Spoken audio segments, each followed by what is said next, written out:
Good afternoon, everyone. Welcome to Macon-Bibb County Pre-Commission Meeting, acting as a committee on the whole. Today is Tuesday, February the 1st, and the time is now 4:01.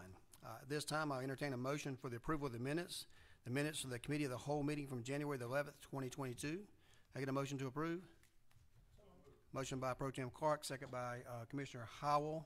Any discussions? Hearing no discussions, all those in favor of the motion, please say aye. Opposed, nay. That motion carries and will be sent to consent agenda. We do have item 2, announcements. I'm not aware of any announcements in particular tonight. So we'll move on to the appointments. We have numerous appointments for today. We have some new board member appointments, and I've asked those folks to be here and present tonight. Any reappointments we have, they're welcome to come. We generally do not bring them here if they're a reappointed person. Also, just to let you know that this is a 4 o'clock meeting, the Committee of the Whole. We will have a 6 o'clock meeting tonight that will ratify any items that are approved from this commission meeting today at 4 o'clock. If there are anything that require additional attention or additional information is needed and we can't take a vote at that time, we'll move that on to the next calendar, which is Tuesday, February the 8th, a normal committee meeting day during the daytime. So this time I'm going to move on to appointments. 3A, this is a resolution submitting Monique Davis-Smith, Steve Kruger, and Bill Tift as a slate of nominees to succeed Joyce Schaefer on the Macon-Bibb County Hospital Authority Board. As you recall from our previous appointments last year, we generally receive a list of 3 from the Hospital Authority. It is our intention to either recommend those or ask them for additional names or to come up with our own slate. In this particular occasion, I have recommended these 3 that they have listed. They will choose one of those members if this commission approves that. So this time I'd entertain a motion to approve item 3A. Got a motion by Commissioner Lucas. Can I get a second? Second by Commissioner Howell. Any discussion regarding this particular appointment? Hearing no discussion, all those in favor of the motion, please say aye. Opposed, nay. That motion carries and will be sent to consent agenda for final approval. Item 3B is a resolution appointing Brenda Williams to the board of the Bibb County Department of Family and Children's Services. Ms. Williams is with us today. Ms. Williams, if you don't mind standing up. I think most of you are well familiar with Ms. Brenda Sutton Williams, and she's very active in our community. You have all of her information. She has gone through the background check, submitted her resume and her qualifications, and she is my recommendation to fill this position. It's been open for a while. So that is my recommendation. Can I get a second? Second by Commissioner Bronson. We have a motion and second. Any further discussion? Mayor Pro Tem Clark. I'd like to just be added as a sponsor, please. Yes, sir, we'll do that. Any other discussion regarding the appointment of Ms. Williams? Seeing no discussion, all those in favor of the motion, please say aye. Opposed, nay. That motion carries unanimously and be sent to consent agenda. Item C is a resolution appointing Cassandra Washington to the Macon-Bibb County Industrial Authority. Ms. Washington, would you mind standing up? I think most of you are familiar with Ms. Washington. This industrial authority appointment, like others, is a very important position. We have Nikki Randall, who is coming off of that board. My indication was, since this is an active position that requires both recruiting businesses, but also workforce development, I could think of no better person than Cassandra Washington, Dr. Cassandra Washington, for all the great work she does with the Bibb County Board of Education, and in particular at our College and Career Academy. Workforce is a vital part of any industrial authority, and I think she will fill that role nicely. Therefore, that is my recommendation. Can I get a motion to approve? Motion by Commissioner Bronson. Can I get a second? Second by Commissioner Howell. Any discussion in regards to Ms. Cassandra Washington? Seeing no discussion, all those in favor of the motion, please say aye. Opposed, nay. That motion carries and will be sent to consent agenda. Thank you for joining us tonight, Ms. Washington. Item D is a resolution to appoint D. Ham to serve as a member of the Retirement Board of Macon Pension and Retirement Systems Division A Plan to complete the unexpired term of Narendra, I can never say his last name, Bardawa. That is my motion. Can I get a second? Second by Pro Tem Clark. Any discussion regarding that appointment? Seeing no discussion, all those in favor of the motion, please say aye. Opposed, nay. That motion carries and will be sent to consent agenda.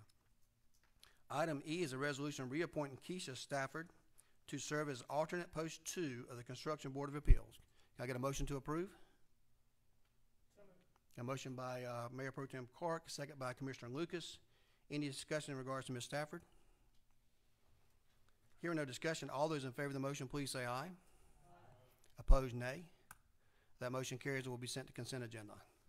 Item F is a resolution of reappointing Jeff Batcher of the Macon Housing Authority Board of Commissioners. Mr. Batcher is presently serving in that position. Mike Austin is head of that commission. He has asked for his reappointment. He has only served one term there, and this will begin his second term. Can I get a motion to approve? Got a motion by Commissioner Jones. Can I get a second? Second by Mayor Pro Tem Clark. Commissioner Lucas? Yeah, I'd just like to say we're not just sitting up here approving these these nominations.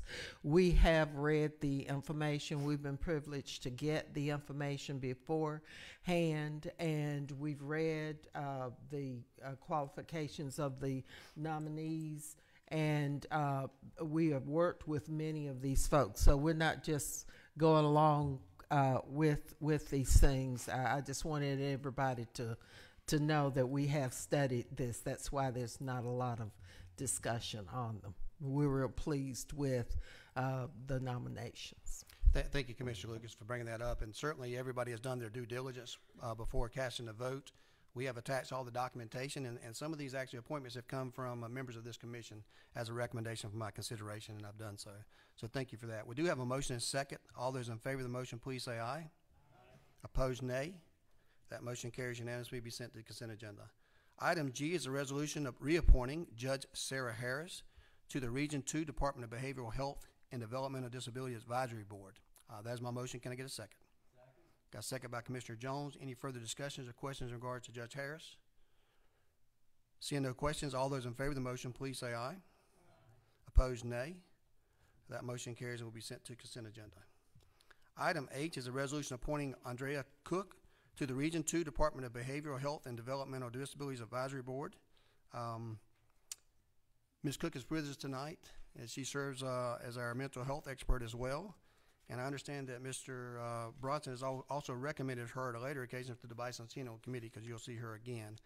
So Ms. Cook is very known to us. She's very qualified, and she is going to fill a term of a previous member that's no longer serving. So this time we have a motion to approve Andrea Cook. Got a motion by Commissioner Pro Tem Clark and Commissioner Bronson. Is a second. Any further questions in regard to Andrea Cook? Ms. Lucas, Commissioner Lucas? Yeah, my question was, does that fill the board? Yes, ma'am. Because I know that board had not been functioning for a long time, but well, this is the last appointment to that board, and they have enough to proceed. Okay, thank you. Thank you. We do have a motion and a second. There's no further questions. All those in favor of approving Andrea Cook, please say aye. Opposed, nay. Thank you. That motion carries. The next one, we have two gentlemen listed on the same resolution. This is a resolution reappointing Darren V. Ford and Justin S. Hollingsworth to serve as members of the Keep Macon-Bibb Beautiful Board. They're both presently serving in that capacity, and the director and members of that board have asked that they continue. So we do have a motion, a recommendation made. Can I get a motion to approve? Got a motion by Commissioner Jones. Can I get a second? Second by Commissioner Howell. Any further discussion on either one of these gentlemen? Seeing no discussion, all those in favor of the motion, please say aye. Aye. Opposed, nay. That motion carries and will be sent to consent agenda. Item J is a resolution reappointing Judy Gordon to serve as a member of the Keep Macon-Bibb Beautiful Board. She is presently on that board. Ms. Gordon is known to most of us on this commission, as well as the mayor. She's done a wonderful job there, and they asked for her to be reappointed, and that is my recommendation. Can I get a motion to approve? Got a motion by Commissioner Bronson. Can we get a second? Second by Commissioner Jones. Any other discussion? Seeing no discussion, all those in favor of the motion, please say aye. Aye. Opposed, nay. That motion carries. The next one, we have several members to this committee called the Bibb County Pedestrian Safety Review Board. The first is a resolution reappointing Elaine Lucas, Myrtle Habersham, Greg Brown, and Michael Ryan to Macon-Bibb County Pedestrian Safety Review Board. You can see those men and women are on your screen. You have all their relevant information here. And can we get a motion to approve? Motion by Ms. Wynn, Commissioner Wynn, second by Commissioner Howell was the loudest. We have a motion and a second. Do we have anyone in opposition to that? Mr. Lucas? Okay, apparently everybody agrees with it. So I will say they do a wonderful job. They're a very active board, and I think they are full. If not, we'll be adding a couple additional ones to that in the near future. We do have a motion and a second. If no further discussion, all those in favor of the motion, please say aye. Opposed, nay. That motion carries and will be sent to consent agenda. Item L is a resolution to reappoint Karen Collier, Christy Lucci, Christopher Patterson, and Jimmy Allen to the Pension Trust Board of the Macon-Bibb County Pension Plan. That's my motion. Can I get a second? Actually, I'll let Commissioner Jones make that motion, and it looks like Commissioner Wynn would like to make a second. Any discussion regarding those recommendations? Hearing no discussion, all those in favor of the motion, please say aye. Opposed, nay. That motion carries and will be sent to consent agenda. Item N is a resolution reappointing Commissioner Virgil Watkins as a member of the Macon Arts Alliance Board. You can see Mr. Watkins' picture on the screen, and you have a record of his qualifications, and I think this is a renewal, and Mr. Watkins has served on that board for the last several years, and it's time for his reappointment. Can we get a motion to approve Mr. Watkins? A motion by Commissioner Jones, second by Mayor Pro Tem Clark. Any further discussion? Did I hear that correctly? Commissioner Bronson, I'm sorry. Bronson and Clark? Do you know him? He looks vaguely familiar. He looks vaguely familiar. So we have a motion, we have a second, and no one in strong opposition. Maybe Mr. Watkins. All in favor say aye. Opposed, nay. Thank you for that recommendation. We'll send that to consent agenda. Item N is a resolution reappointing Walt Miller to the Central Georgia Development Authority. Mr. Miller has served on that board, along with, I think, Commissioner Lucas is on that board as well, and many others. The recommendation from that board in particular is he has participated and done a good job, and they would like to see him reappointed again, and that is my recommendation. Commissioner Lucas? Remind everybody of what that board does. That board was set up as an economic development tool some years ago, and the person who represents the area of the county where the land is usually a member of that board, and because it's in District 3, then I've served for a number of years on that board. The area, you've probably noticed the solar farm as you go out 247. Well, that's the area, that's the far end of District 3. And some years ago, because of some governmental things, it was determined that all of those homes were in danger. They were near the Air Force Base, and this group was pulled together to come up with a way of managing what happened in that area. So over the years, the regional commission has bought up what Macon-Bibb County put in 6 or 7 million, and Houston County put in 6 or 7 million. I might have my millions wrong. And then Peach County put in a much smaller amount. And so the idea was that there would be something that would come about that we could recoup that money. And so the commission, Joint Development Commission, has been working over the years to buy up the property and to demolish the structures on there. And a couple of years ago, Georgia Power came to this committee and wanted to put a solar farm on that property.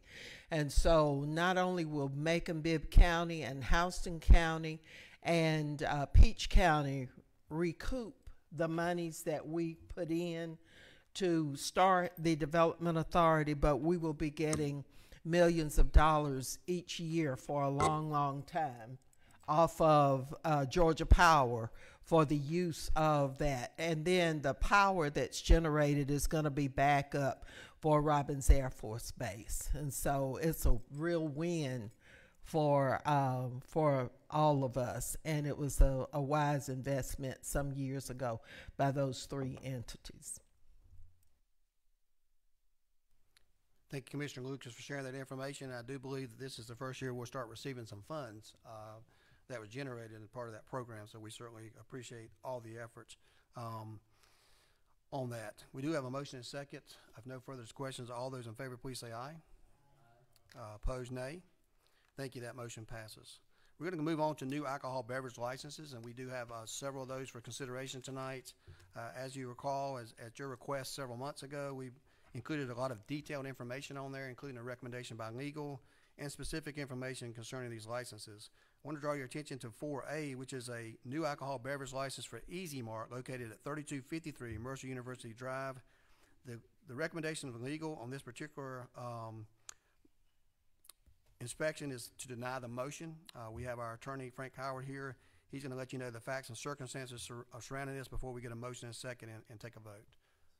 So the facts and circumstances regarding this matter is that this store claimed to be a food mart in its business identification form that was filled out November 2nd, 2021.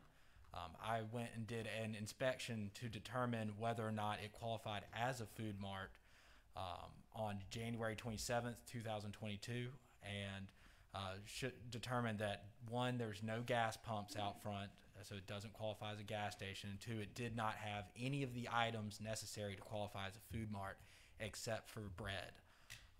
And I was informed at that time that they had merely run out of stock and that they would replenish the stock. I checked again today, and the same items were missing today that were missing January 27th, 2022.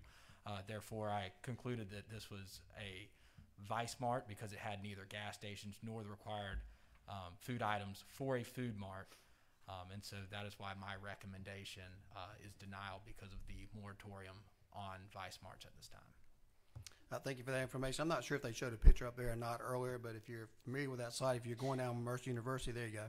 Just through the Anthony Road, and you have the store on the corner there, the 99-cent store, the tire store, and then you have this Easy Mart. You can see there's no gas station there, and they failed all the other requirements that's required by our ordinance.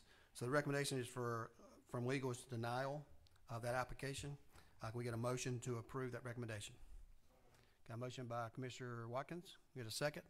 Second by Commissioner Mayor Pro Tem Clark. We do have a motion and second. If there's no further discussions or questions for our attorney, all those in favor of the motion, please say aye. Opposed, nay. Thank you. We'll send that item to the consent agenda. Item B is a new alcohol beverage license for Jade Shark Pub located at 6351 Zebulon Road. That is a change of ownership there at that location. Is that correct? Where Bianca's used to be, and the legal recommends approval in this particular case. Can we get a motion to approve? Got a motion for, what's that? Motion for approval by Commissioner Wilder. Can we get a second? Second by Commissioner Wynn. Any questions for our attorney on this regarding this issue? This is a restaurant and a lounge. Is that correct? That's correct, Mr. Mayor. And I also want to reflect that the business information form indicates that it is a new business. Okay. Same location, just a new name, new business there. Thank you. I appreciate that. That's why we're bringing it before the commission for a vote. So we do have a motion and second. There's no further discussion. All those in favor of the motion, please say aye.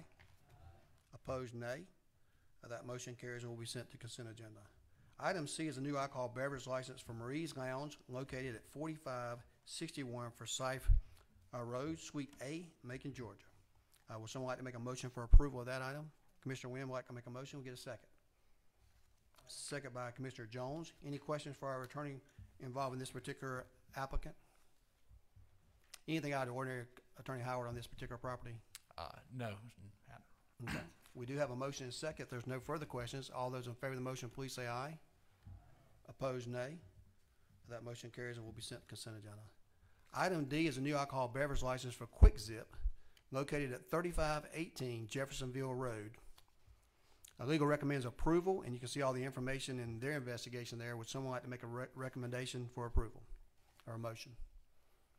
And you have it on the screen there if you want to familiarize yourself with that location. No motion?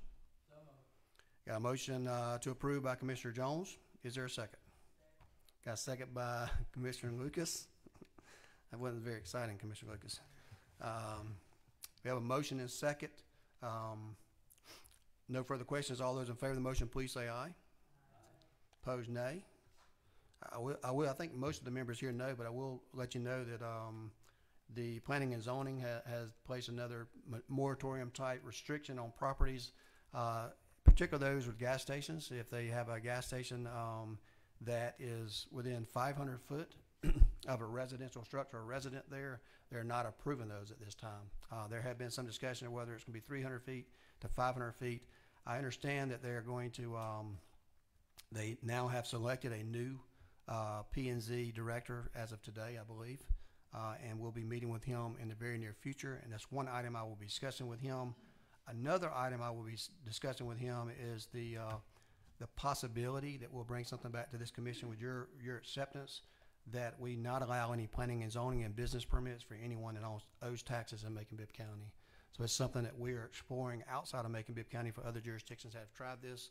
We want to be very specific, but we also want to talk with our planning and zoning and director about this as well. So Commissioner Bronson, did you have a question on this issue? Hey, just a quick question in regard. So, and I'm pretty sure I've asked this question one time before. Is there any type of reg or regulation that kind of ensures the conversation between the commissioners and planning and zoning when deciding what goes where? And the reason I ask that is because, as you already know, my concern is oversaturation of particular stores in particular areas, i.e. East Macon, South Macon, and so forth. So is there anything in that we can kind of mesh prior to making the decision? Are you talking about influencing the regulations of the Planning and Zoning Committee? That sounds so illegal. Just then, so I'm gonna back out of that one. Yeah, coordinating. Is there anything that kind of pushes that to make sure that we coordinate with one another on that end? You're free to contact members of the Planning and Zoning, and you're free to pass a resolution as well that expresses the commission's position on one matter or another. Okay, sounds good. Thank you. Thank you, Mr. Bronson. We do have a motion and second. If there's no further motions or questions, we'll take a vote. All those in favor of the motion, please say aye. Opposed, nay. That motion carries and will be sent to consent agenda. I want to refer back to Commissioner's item 4A. Inadvertently, I indicated that would be on a consent agenda for tonight. Since that is a denial, we must follow the legal process and the notices that's required. And our attorneys will take care of that and bring it back for your consideration at a later time. So we're going to pick back up with item E. Thank you. Item E is a new alcohol beverage license for Mar Investments DBA Shell located at 627 Sherland Drive. You have a picture on your screen that indicates that. Legal does recommends approval on this. As you can understand there, that all the qualifications have been met and there's no relation on that lease. And this is a transfer of ownership or a sale. So do we have a motion to approve? A motion by Commissioner Jones. Do we have a second? Second by Commissioner Wynn. Any further questions regarding this item?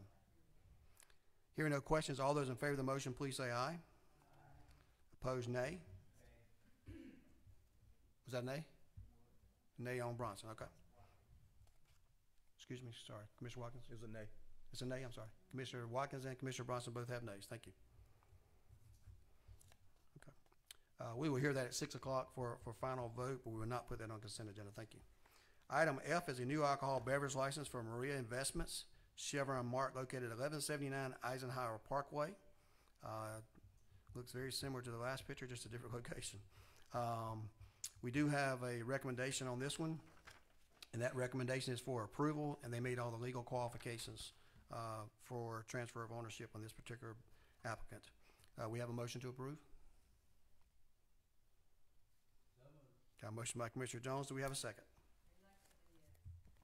Second by Commissioner Wynn. Any further discussion? Hearing no discussion, all those in favor of the motion, I'm sorry, Commissioner Howell? Is that the new store right there off the interstate? I believe it is. If you would put that picture back up there. I believe it's that brand new store on the right. Yes, it is. Build two more. We're at the old Taco Bell in the parking lot. Already, like 5 areas, places, vice market, sell alcohol. I don't know. Just continues. That answer all your question, Commissioner Howell? Yeah, so it's not it's a new application, not a transfer, correct? That is correct. Any other Answers. questions? Okay. Yeah, I got it. Commissioner Watkins, did you have a question? I'm sorry. No, I was just following up with the fact that, you know, that it was originally a store. They tore down that location to build a new one. And now we're getting right in that little corridor. I think the planning and zoning has recently approved one at the old Taco Bell that's across the street. And another in that same old, I think, parking lot that used to be the Piggly Wiggly or Food Max right there, which are, you know, stone's throws from the current Sonico and the, what's that, it's another store right across the street from it too. Like I say, we're currently saturated. I guess the gas is necessary, but like I say, there are at least 5 locations where you can buy beer and wine within a football field. Yeah, I agree. That is one right off the street there.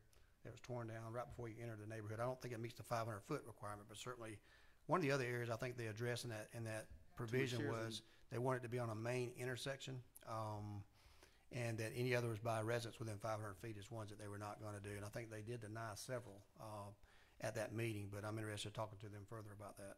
So we do have a motion and a second on this particular motion. Any further questions for our attorney? Hearing no questions, all those in favor of the motion, please say aye. Opposed, nay.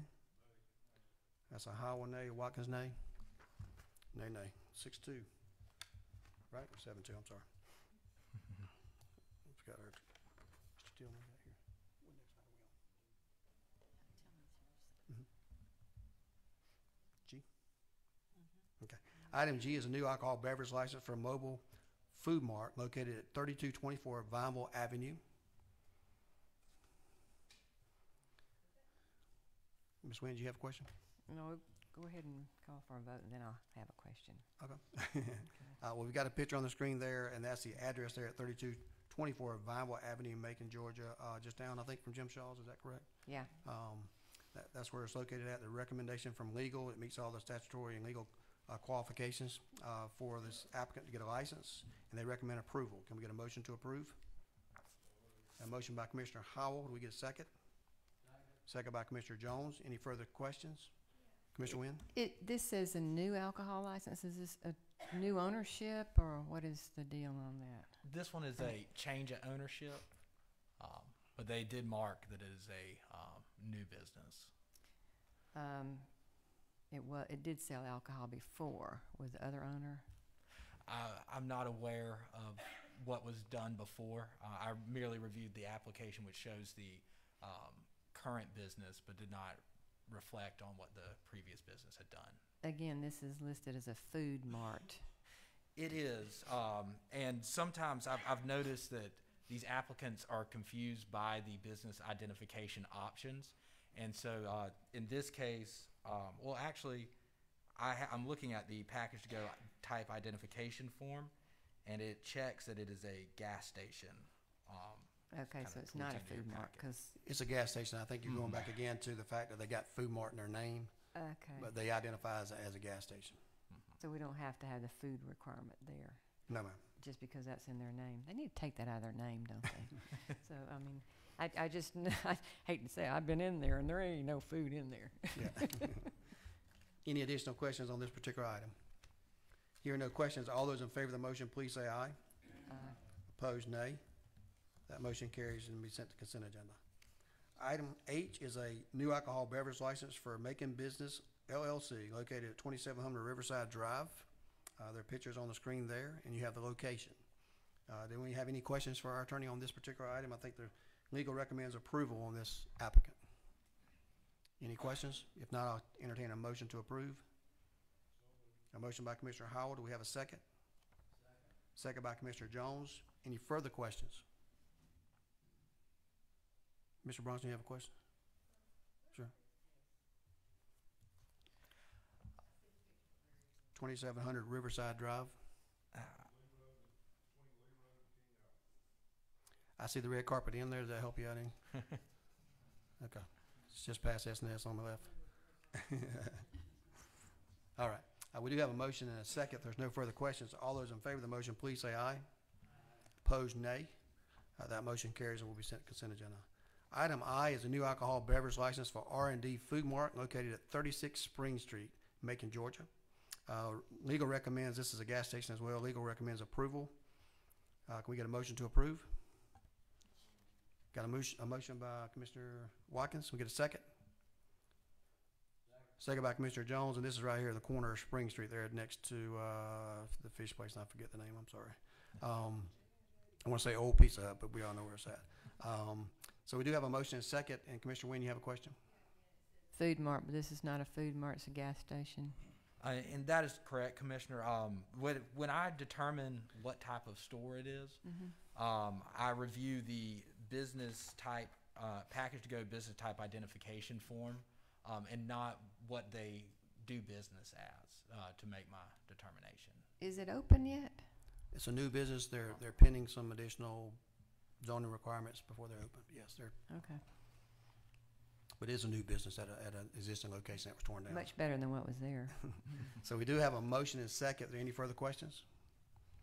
Seeing no questions, all those in favor of the motion, please say aye. Opposed, nay. That was Bronson. Thank you, Commissioner Bronson. We're going to begin with the item 5, which is the Black History Month. This is a resolution to recognize the month of February 2022 as Black History Month, sponsored by Commissioner Elaine Lucas. Commissioner Lucas, would you like to lead on that effort? Well, I certainly would welcome co-sponsors on that. The shortest month of the year doesn't mean that it's any less important. And Macon is a majority black city and county. But that's not the only reason to celebrate and observe Black History Month. It is a living history. It has not always been told accurately or presented accurately, and this is an opportunity for everybody to be made more aware of how rich Black history actually is. And it's my understanding this building right here was built by blacks, and many of the other buildings in this community and many communities all over, not only our country but of the world. So I'm assuming you wish for me to read that this evening and to. You'd like to do that at the next meeting? I think it'd be more appropriate at 6 o'clock. Yeah.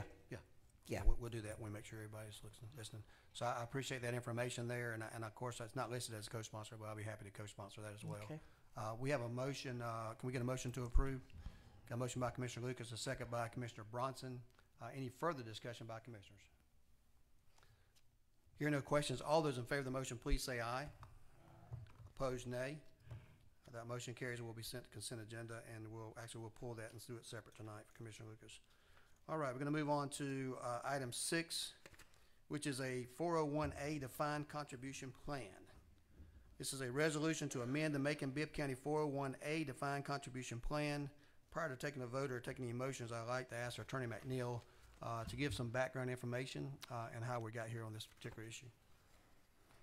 Thank you, Mr. Mayor. So the 401A plan, this is the plan that was created a couple of years ago when we closed the defined benefit pension plans. All 3 of our pension plans are now closed to new employees for anyone that was hired July 1st of 2019 forward. For those employees, we have this 401A plan, which is the local government equivalent of a 401K in the private sector. And there's been a couple of issues that have come up just with the way that the plan document was drafted, just that it needs some clarification, not necessarily problematic, but just some questions that have come up that we need this commission to answer by amending the plan document. The first concerns the use of bailiffs, mainly in the courthouse. A lot of the bailiffs they're scheduled part-time, but because of the way their court demands are, on occasion they go over 30 hours within a single week, but generally they work part-time. And so we want to specifically spell out the terms of their employment are that they don't get any benefits because they're designed to be part-time employees. So we want to specifically spell out in the plan document that bailiffs are excluded from the 401A plan. The other development that we've had is there are a couple of employees who were former employees of the sheriff's office who were in the Old City Fire and Police Pension Plan. And under that plan, service time is defined as time working in the fire department or a police department. And so they transferred from the sheriff's office to code enforcement. And when they did that, they're no longer eligible to accrue service time. And so the way the plan language is written right now, it says people hired on or after July 1, 2019 get into the 401A plan. We want to just specify if for some reason you were in one of the other pension plans and you lose your eligibility to keep accruing service time, you can switch over to the 401A so that everyone has either a pension or the 401A benefit. Thank you, Attorney McNeil, for that explanation. We have a motion. Well, that'll be my motion. Can we get a second? Got a second by Commissioner Wynn. Any further questions for our attorney regarding this 401 defined contribution plan? Commissioner Watkins. I guess I was curious on I understand that on the first portion of it is been impacting our, I guess, bailiffs. Is that were bailiffs currently in our 401 plan, our benefits plan, and this would be removing them, or is it clarifying something that's never happened before? I wasn't clear on that from the reading. No, so the intention has never been to include them because they're part-time employees, and it specifies in the plan you have to be a full-time employee, but because of the nature of their job, if they're, for example, if a bailiff works for a particular judge and they have a lot of trials in 1 week, there's a possibility that on an individual week they might go over 30 hours, even though they're part-time the whole rest of their time working as bailiffs.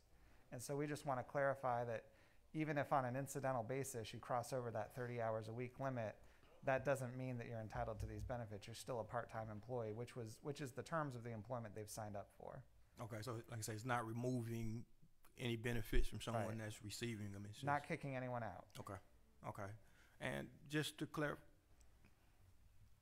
bailiffs are only part-times, or this also? They're the only part-time employees that we've had issues where they occasionally will cross that 30 hours. Everybody else, for example, like seasonal, like lifeguards, we can enforce their schedule pretty quickly. I'm not aware of any issues that's developed in that regard with keeping them under the 30 hours. And a part-timer who receives 30 hours, it's fine as long as everyone is in agreement with it, I assume. So legally, 30 hours is the threshold where you become full-time, and so that's why we use that figure. Okay. Interesting. I yield. Thank you, Commissioner Watkins. Commissioner Wynn? So a part-time employees were automatically already unable to get a pension or a 401k, right? That's That correct. was already there. This is really pertaining to the bailiffs, which sometimes go over 30 hours. It's just clarifying that provision, yes, ma'am. And so the second category you mentioned was, like example, was a sheriff's department. Somebody left or changed departments. Do they still have their pension plan, but then they move over to the 401k too? I mean, 401A, excuse me. They retain the benefit of whatever service years they had when they left the sheriff's office or the fire department. They just can't accrue new service time. Okay. And so if they had, for example, 12 years, they'll keep that pension benefit whenever they reach the right retirement age. But this lets them also get the 401A time, the contribution, the match. So they'll have both of those when they finally reach the right retirement age. Right. Okay. Is that the biggest? Those are the biggest two changes That's here. the only two changes. Because it was yes, a little ma'am. bit confusing when I was reading it, so this helps me understand Yes, that. ma'am. It takes me a little while sometimes. Thank you. Commissioner Howell? I had basically the same question. Okay, thank you. We do have a motion and second. Any further questions for our attorney on this issue? Seeing no questions, all those in favor of approval of the motion, please say aye. Opposed, nay. That motion will pass and be sent to consent agenda. Item 7 is SPLOST projects. We have Mr. Clay Murphy with us tonight. Commissioners, you've received a list of items as well as an ordinance authorizing the appropriation of up to $21,951,280 from the 2018 SPLOST proceeds as provided for herein for the payment of costs related to various capital improvements. As each year progresses, we always move the amount of money that's appropriated forward, and that's what we're doing here, as we always do at the beginning of each year. This is the amount, and we have attached those documentations behind that, letting you know what projects will be moved forward. Of course, each and every project that we seek to spend money on will come back before this commission. Mr. Murphy is here today. He's here to answer any questions you may have. First, I'll entertain a motion for approval, and we'll get a second, and then we'll ask any questions. So I have a motion to approve. Got a motion to approve by Commissioner, Mayor Pro Tem Clark. Can we get a second? Second by Commissioner Wynn. At this time, would anyone have any questions for Mr. Murphy?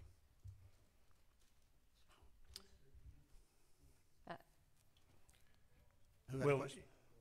ma'am, every year, we appropriate the dollars that the SPLOST timeline sets aside. So we have about $8 million for landfill closure. This is a continuation of the dollars that we'll spend there over the next several years. $2,500, which we paid in economic development to the Industrial Authority per an agreement. Pardon me? I'm sorry, 2.5 million. I apologize. $950,000 for blight remediation, $250,000 for the acquisition of sheriff's vehicles, $846,000 for our match for LMIG road work, $1.9 million to be paid to the Water Authority per our agreement with them in stormwater, plus an additional $481,000 out of the emergency fund for stormwater to go to the Water Authority. $865,000, which will be split equally between the Health Department and River's Edge. $961,000 for renovations to the Sherling Library. Approximately $3.4 million for the auditorium. $96,000 for work at Rose Hill, and another $500,000 for Dolores Brooks Park, which, according to Robert, will be used primarily for completely redoing the swimming pool and addressing some of the other issues they have, the BMX park and those types of things there. Thank you, Mr. Murphy. Mr. Jones, you have a question, Mr. Jones? Yes, sir, Clay. So that's for 2022. That is correct. Can we get a copy of that? Yes, sir.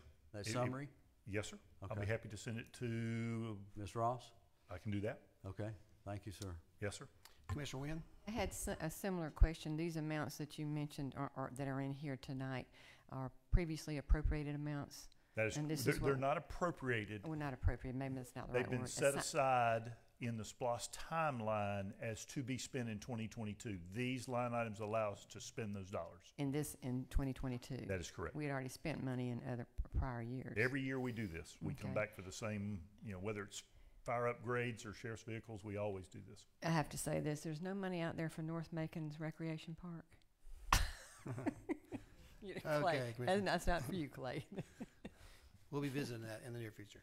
Commissioner Wynn, thank you very much. Commissioner Howell? Clay, will you repeat what that particular number was that the county gives Macon Water Authority as for the stormwater? Yes, sir. Beginning this year, we did last year appropriate to them a portion of last year's numbers. Some of that we had already done, but this year we will we will send them, looks like right at $2.4 million. Okay, just for the general public watching, I want to make sure that people understand, number one, this is for capital improvements on the stormwater system. This is not for maintenance of the stormwater system. And that the Macon Water Authority has a budget of $8 million. I know a lot of commissioners are getting questions about this new stormwater fee. So I just want to point out there's a little bit of confusion with the general public about the SPLOST dollars, and a lot of people think that when we pass the SPLOST that this particular stormwater issue is going to go away. But this is only $2.4 million for capital improvements about stormwater. So I just want to make sure that that's clear as mud to people. Yes, sir. The stormwater needs far exceed the money we set aside in SPLOST for capital improvements to the SPLOST. So these dollars, as part of our agreement with the Water Authority, were to help supplement those expenditures they'll have to make. And capital improvements is like a major project. If we had to do a retention pond somewhere or something like that, it's not for general maintenance. But I appreciate you pointing out the fact that it takes a whole lot more than $2.4 million to handle stormwater. I'll give you just a brief synopsis. Their estimates to repair the downtown stormwater system exceed $30 million. Thank you so much for clearing that up. Sure. Thank you, Mr. Howell. Commissioner Watkins? The dollar amount for the blight figure, I believe that was $850 this year. $950. $950. Any background into plans for this year's? None that I've been made aware of, sir. All right, thank you. Yeah, we will be bringing something back for you, just for your information on there. But I think this is the old blight program where it has to be owned by the community and offer public use. Okay. That is correct. And for clarification, we've used those for, you know, whether it's the train building or the Booker T Center, that's where some of those money's been used in the past. Yes. Thank you, Mr. Murphy. Commissioner Lucas? Yeah, I wanted to go back to the water board, and I've been getting a lot of calls from folks. Of course, when you have a fee tacked on to anything, you get, you know, some inquiries about it.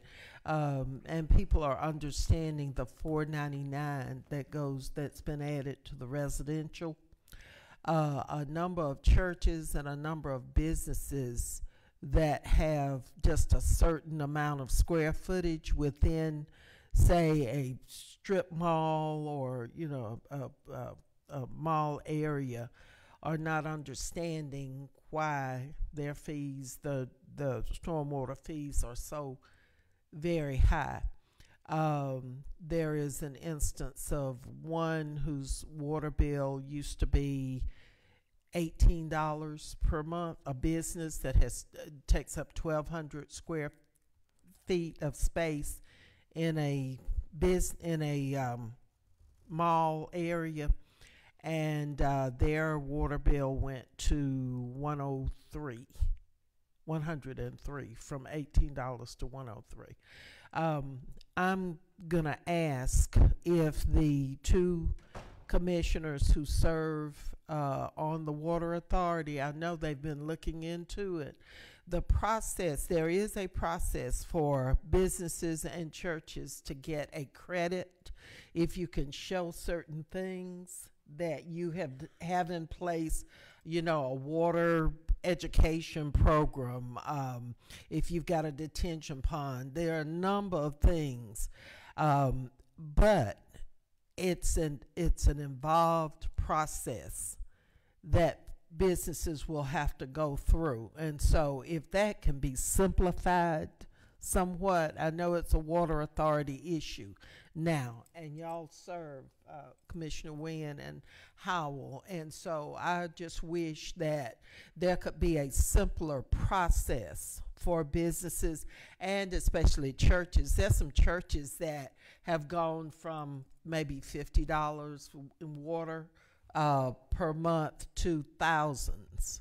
And so it's something that's not going to go away. And so I'm just asking for maybe the consulting firm to take a look at the process for getting the credits and maybe simplify it so that it won't be so difficult for businesses and churches to qualify for some of those credits and reduce that bill.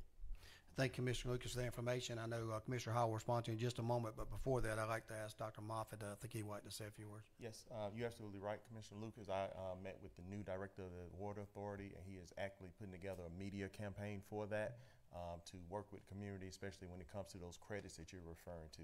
So that is one of his top goals, and he has asked that we partner with him, with our PR team, to do that. So they're meeting in the very immediate future to put that PR campaign together. I just want to let you know that that is a top priority to get that educational component out to get those credits. Okay, that's great. Does that involve how many businesses have requested a credit, have taken advantage of the Mr. Howell, I'm not sure if you know the answer to that question or not. But I don't know how many particularly yet, because it's, you know, this just started in January. I did talk to Pastor Finney, and I know as of today, I've got a confirmation that his church will be hosting a forum, right, and the Water Authority is going to be over there in force to number one, explain what the fee is. Number two, explain how it's calculated, and number three, definitely explain and simplify the credit process, the education that different businesses and especially churches. I know that most particularly it has been churches that are the most confused about it, and rightfully so. I do know for a fact of a couple churches in my area that have already gone through the process, and it was fairly painless, but it is a process. But the Water Authority is diligently working on it. We had a big discussion about this at our last board meeting about it, and it will be. We are addressing that. There was a second part of your question. That was it, mainly the numbers of people who had already worked through that credit process. The first part of your question was about shopping centers. Well, there was an error in billing, and now they've gone back, instead of building individual shops or renters in a shopping center. Now they're going to build. The Water Authority is going to build the property owner and let him divvy up. That's the best. That's the simplest way for the Water Authority to handle it. It seems like that would have been the way to do it, but I'm glad that work is taking place That was because correct. there are a lot of businesses that are just gonna complain, and some people might not know that there's a remedy for it.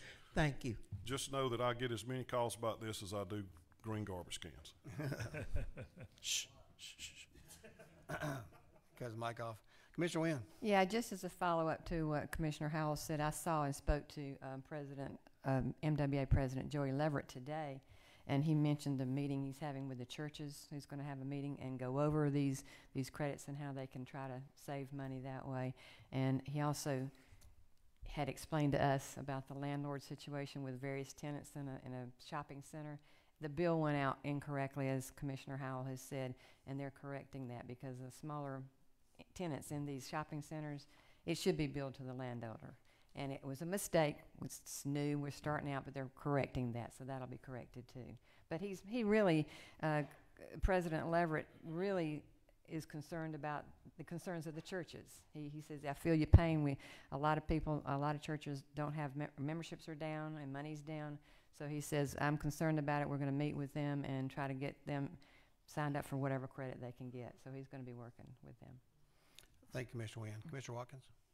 Just for clarity, maybe I misunderstood the policy point. As a landlord property owner, I rent the space to tenants. They use the utilities, they pay for their utilities themselves. As of date, me and other property owners have nothing to do with your payment of the water bill. I'm not involved in that relationship. Same with the Georgia Power bill. How does a landlord end up in that?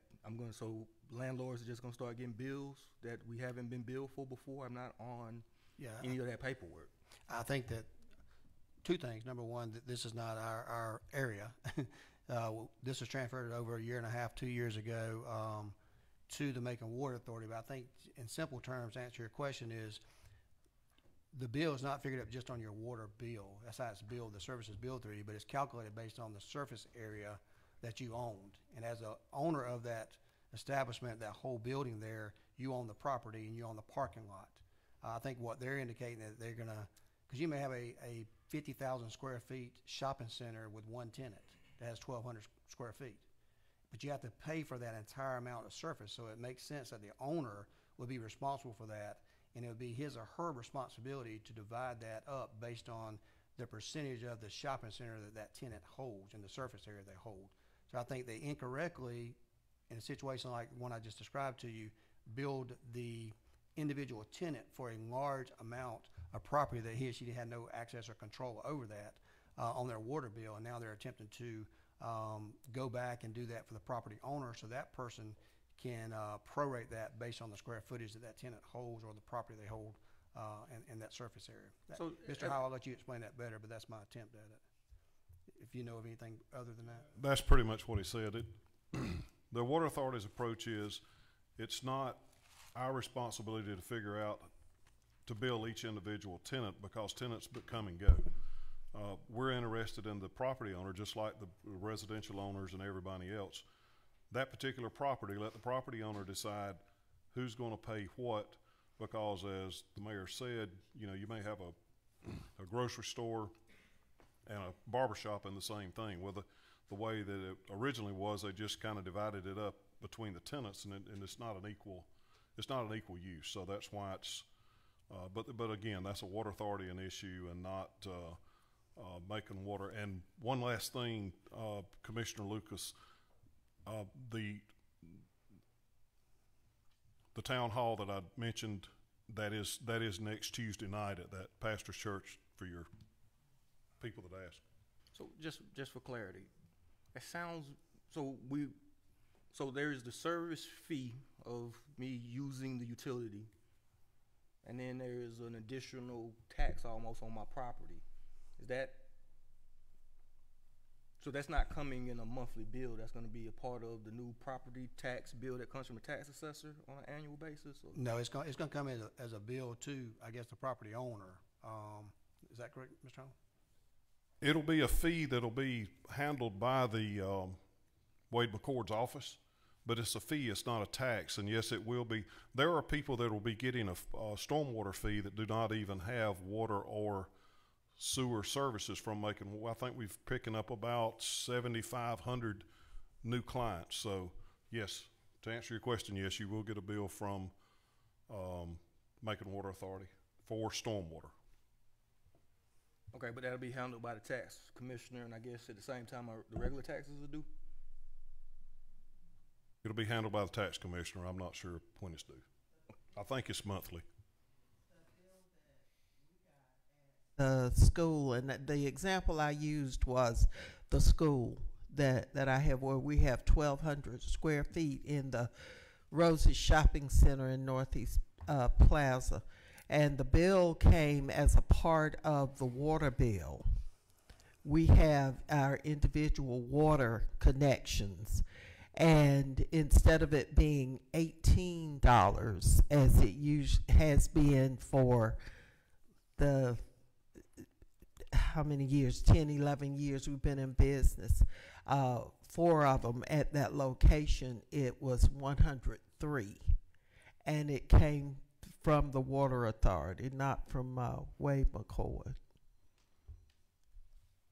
That is correct. I think that's the current process that they're working on correcting that, because I think it improperly shifts the amount to the person who hosts a water bill but does not own the property nor control the entire property. So I think I don't think they anticipated that in the very beginning, and I think they're addressing that issue. And we don't know the final answers. That's just what we've been told so far. So we'll wait for further direction from the Macon Water Authority, who is actually handling this, not Macon-Bibb County. I'm glad they're working on it, but I was one of the ones who voted to pass that, not pass it, but to ask the Macon Water Authority in the previous commission to ask the Macon Water Authority to undertake that contract to provide those services, because we were contracting with them for so many stormwater projects anyway, and it makes sense. But and we knew there would be a residential fee, the $4.99.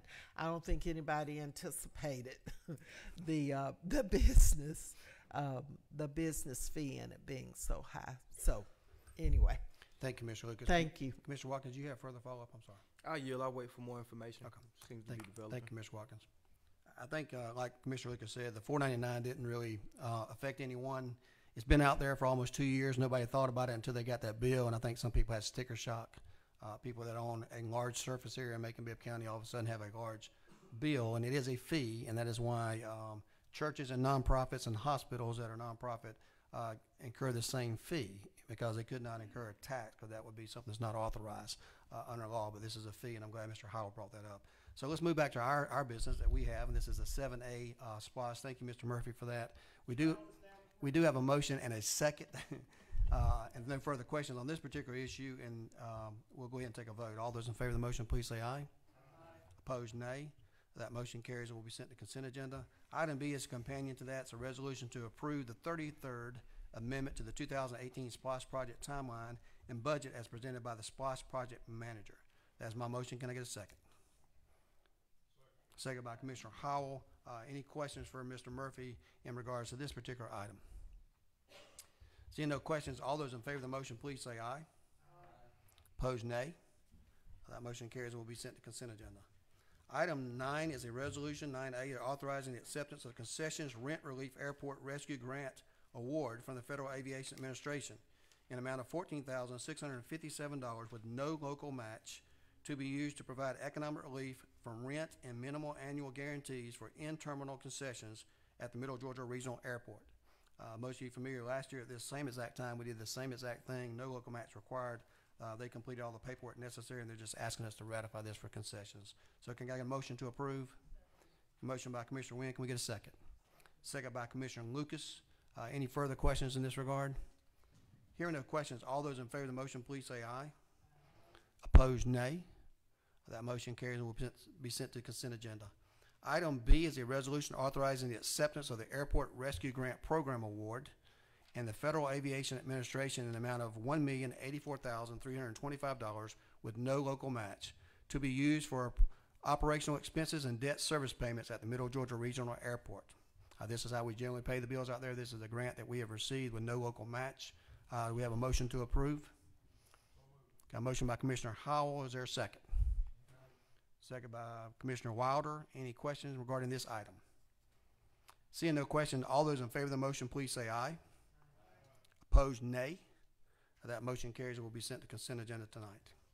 I have two more items on the agenda, and I do not believe there's a need right now to go into executive session, so we'll be wrapping up.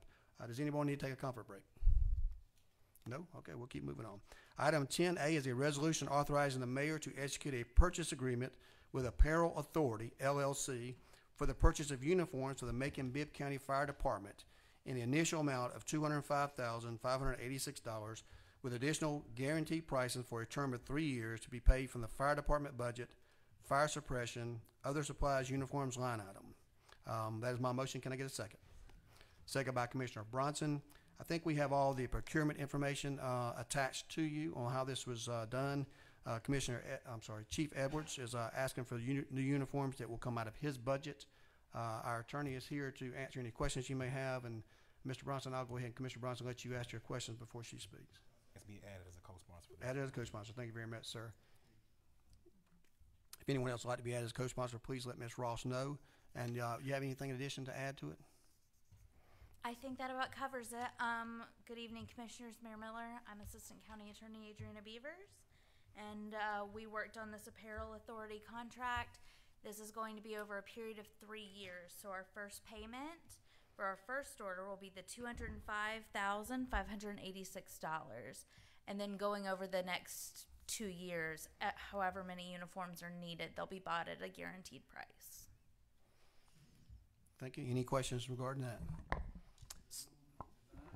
Commissioner Wynn? Is this amount for everybody's uniforms for this first round, and then the additional amounts you're talking about will be for new hires and things like that? Yes, ma'am. This is for two uniforms to be purchased for each suppression firefighter that we have currently, and then should they need to buy new uniforms if one is damaged or moving forward there are new hires, that allows for that guaranteed pricing. And I think Commissioner Watkins was going to ask us, any change in the uniforms? I think there's a color change that the chief had asked for, maybe a gray uniform that he's been floating around for a while.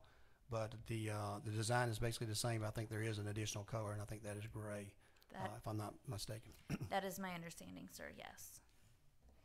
Any additional questions? Anything cool or? I asked if he wanted to put those in, but he said it was probably not for these uniforms. Maybe they'll work on a very fancy new parade uniform, but not in the cards for right now. All right. Thank you very much. Any additional questions for our attorney? Seeing no questions, all those in favor of supporting this item, please say aye. Opposed, nay. That motion carries and will be sent to consent agenda. Our final item tonight is premium pay for Superior Court Clerk's Office. Commissioner Watkins? Yes, and with the clerk, there is an amendment.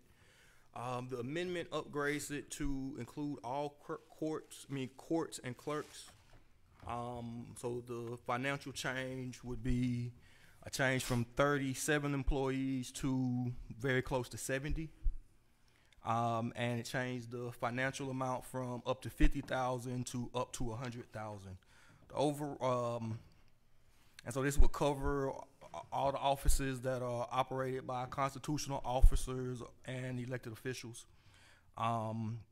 They've learned about the program of premium pay that was provided through the CARES Act funding and American Recovery Act funds. And Superior Court Clerk Wolford is here today. She originally made the request for her office, but since that time, quite a few of the other courts have requested similar for themselves, and I think that's an appropriate thing for them to do. You know, just to kind of catch us up, as we know, we just got through with our public safety employees receiving bonuses for their years of service. Several of our employees that were under the minimum of $14 have seen increases in their pay over the past couple of weeks.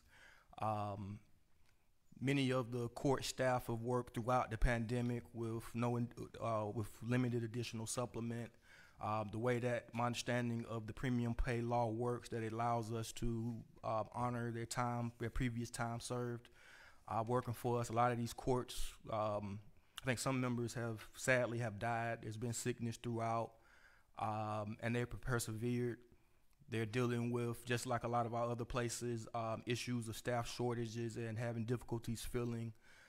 There's a thought that this may help incentivize other folks to know that this is a place where we love our employees and are interested in keeping our courts open. Like I say,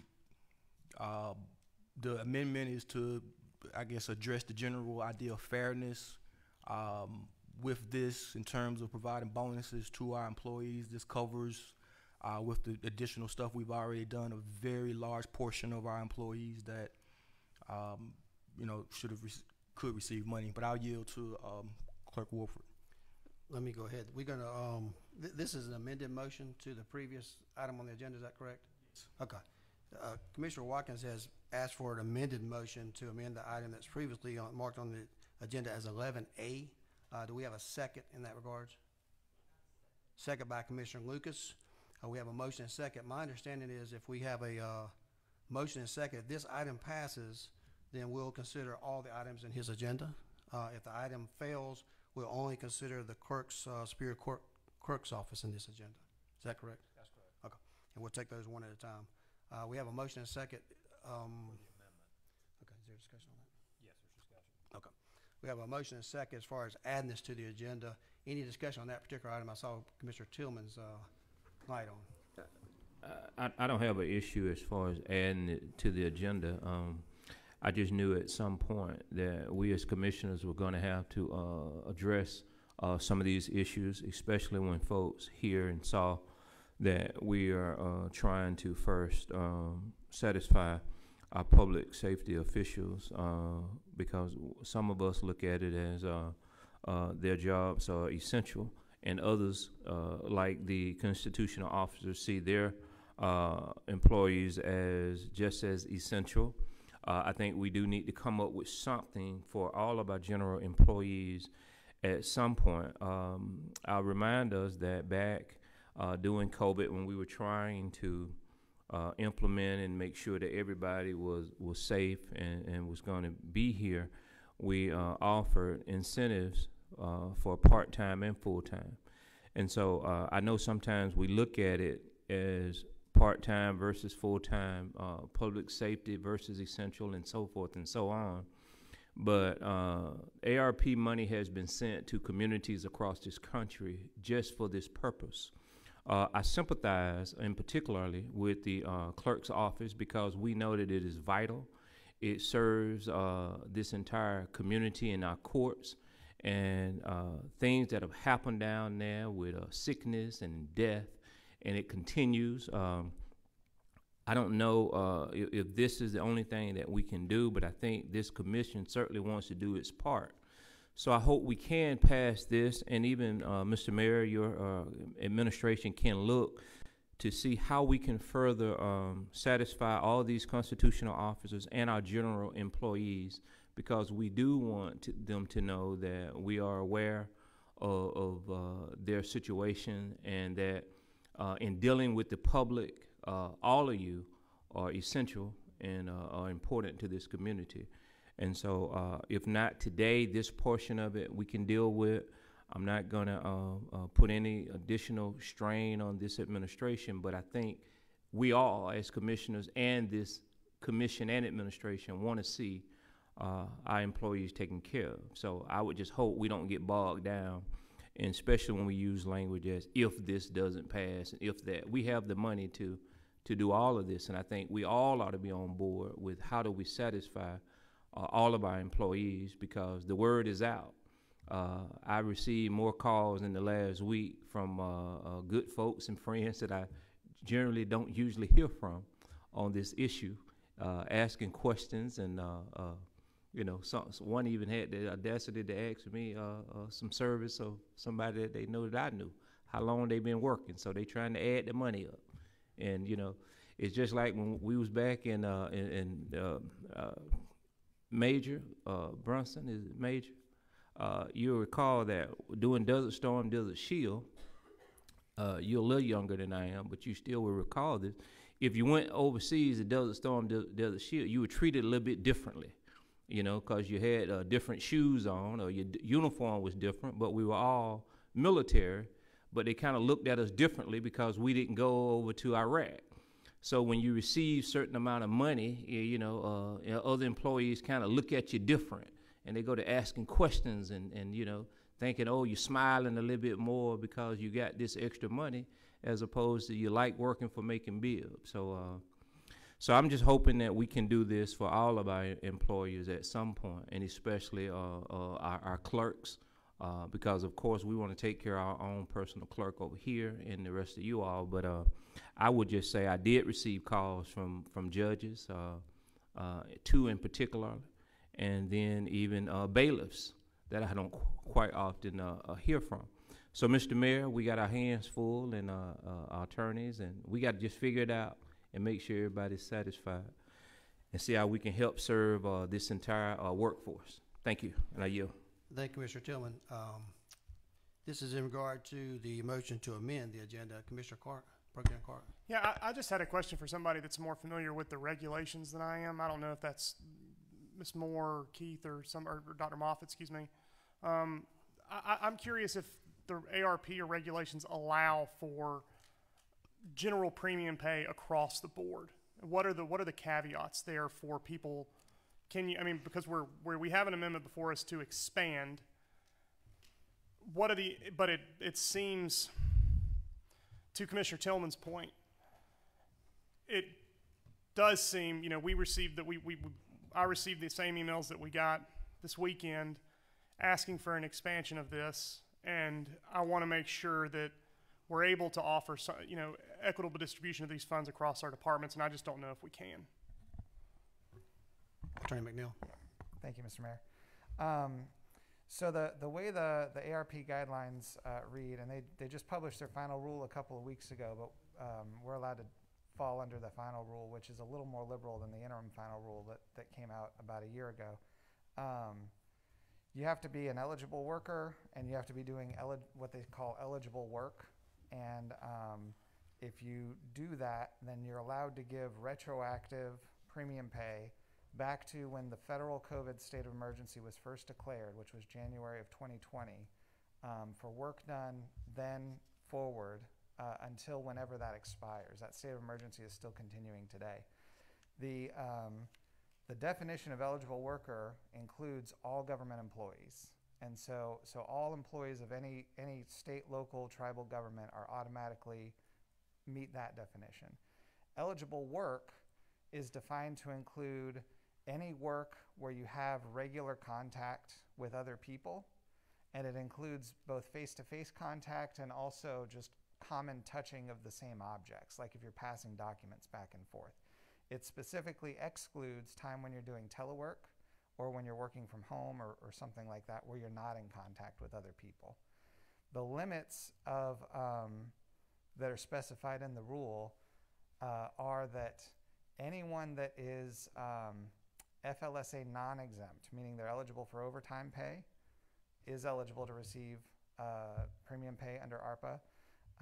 Anybody that is making less than 150% of the state average according to Bureau of Labor Statistics for salaries, which that number for Georgia is approximately $77,900. If you're making less than that, including any premium pay, then you're eligible. And the limits on premium pay, it can be either as just a one-time distribution, which I believe is the proposal on the agenda, or it can be like a differential in hourly pay up to $13 an hour, up to a maximum of $25,000 for the entire pandemic period per employee. And so those are the contours for what is legally allowed under the ARPA guidelines, under the final rule from U.S. Treasury Department. Anyone that makes over $77,000, you have to get special written permission from the U.S. Treasury Secretary in order to include them in the premium pay. And so those individuals are excluded from the proposal that's before the commission tonight. But those are the contours generally, and then whether the commission wants to do anything is just a policy decision within those guidelines. Thank you, Chairman. Yeah, I've been reminded by County Attorney, this is specifically to whether or not to do the amendment or not. So we're not to discuss the entire contents of any particular ordinance or resolution, but whether or not we choose to add this particular amendment to amend this particular resolution in the agenda. So that's the vote we're going to take on that. So I ask you to keep your remarks on whether or not you want to add that or not, and take a vote before we move further. So we have a motion by Commissioner Watkins, second by Commissioner Lucas, to amend this particular item 11A and add the other courts to this item, increasing the funding from 50,000 American Rescue Funds to 100,000. We get a motion to approve that being added. Please say aye. Opposed, no. Okay. We ask for a roll call vote, starting with Commissioner Wynn. Commissioner Wynn? Commissioner Bronson? Roll call vote. Just want to make sure I'm tracking on this. So by regulation and by policy and by law, we are okayed to provide this funding to the particular group, correct? We wouldn't have sent the legislation down if it wasn't legal. Okay, yes. Okay. Commissioner Lucas? Yes.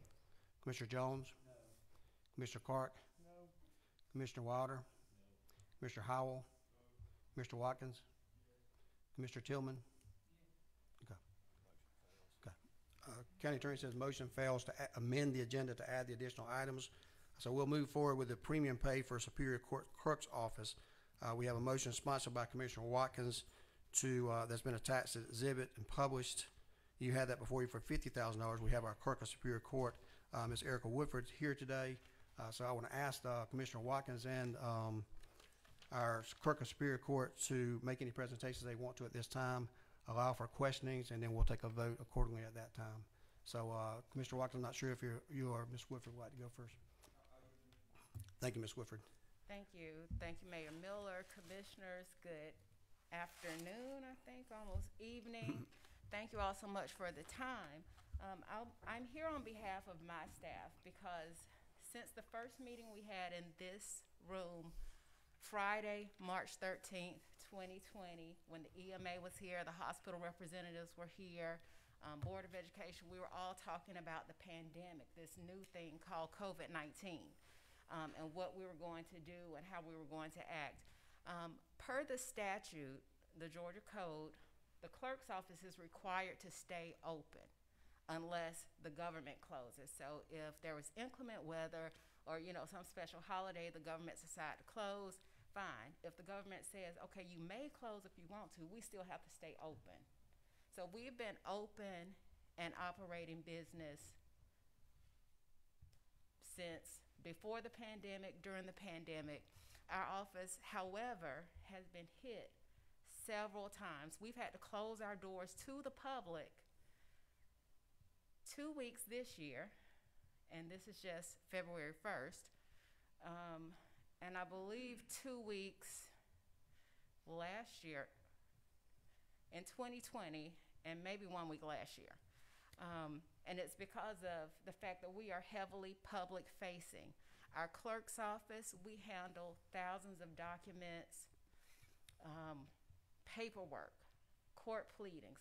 We have to stay open even though other doors are closed. So when people have domestic violence issues, we had to figure out a way, even when we were closed to the public, to make sure those folks could come in for their TPOs. We've been operating even when we could not. I've been working, and I've had COVID 3 times. So from my bed with my laptop and a cup of hot tea on the side, you know, I was still working and on Teams, even though I wasn't cute, you know, working with my staff to make sure that we kept moving. Out of the 2930 staff that work for the Superior Court Clerk's office, all but either 7 or 8 have had COVID. So we come to work, one person has COVID, you know, and then it just spreads. And that's why we have to close the doors. We even have some folks who are at home now with COVID. So I'm just asking that the commission consider this request. I think that $1,000 is a small price to pay. Some employees have not come back to work since having COVID.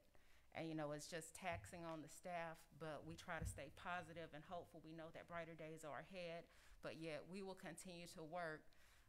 You may have seen me on both of my phones during this present meeting because we have a jury. We have jury trials this week.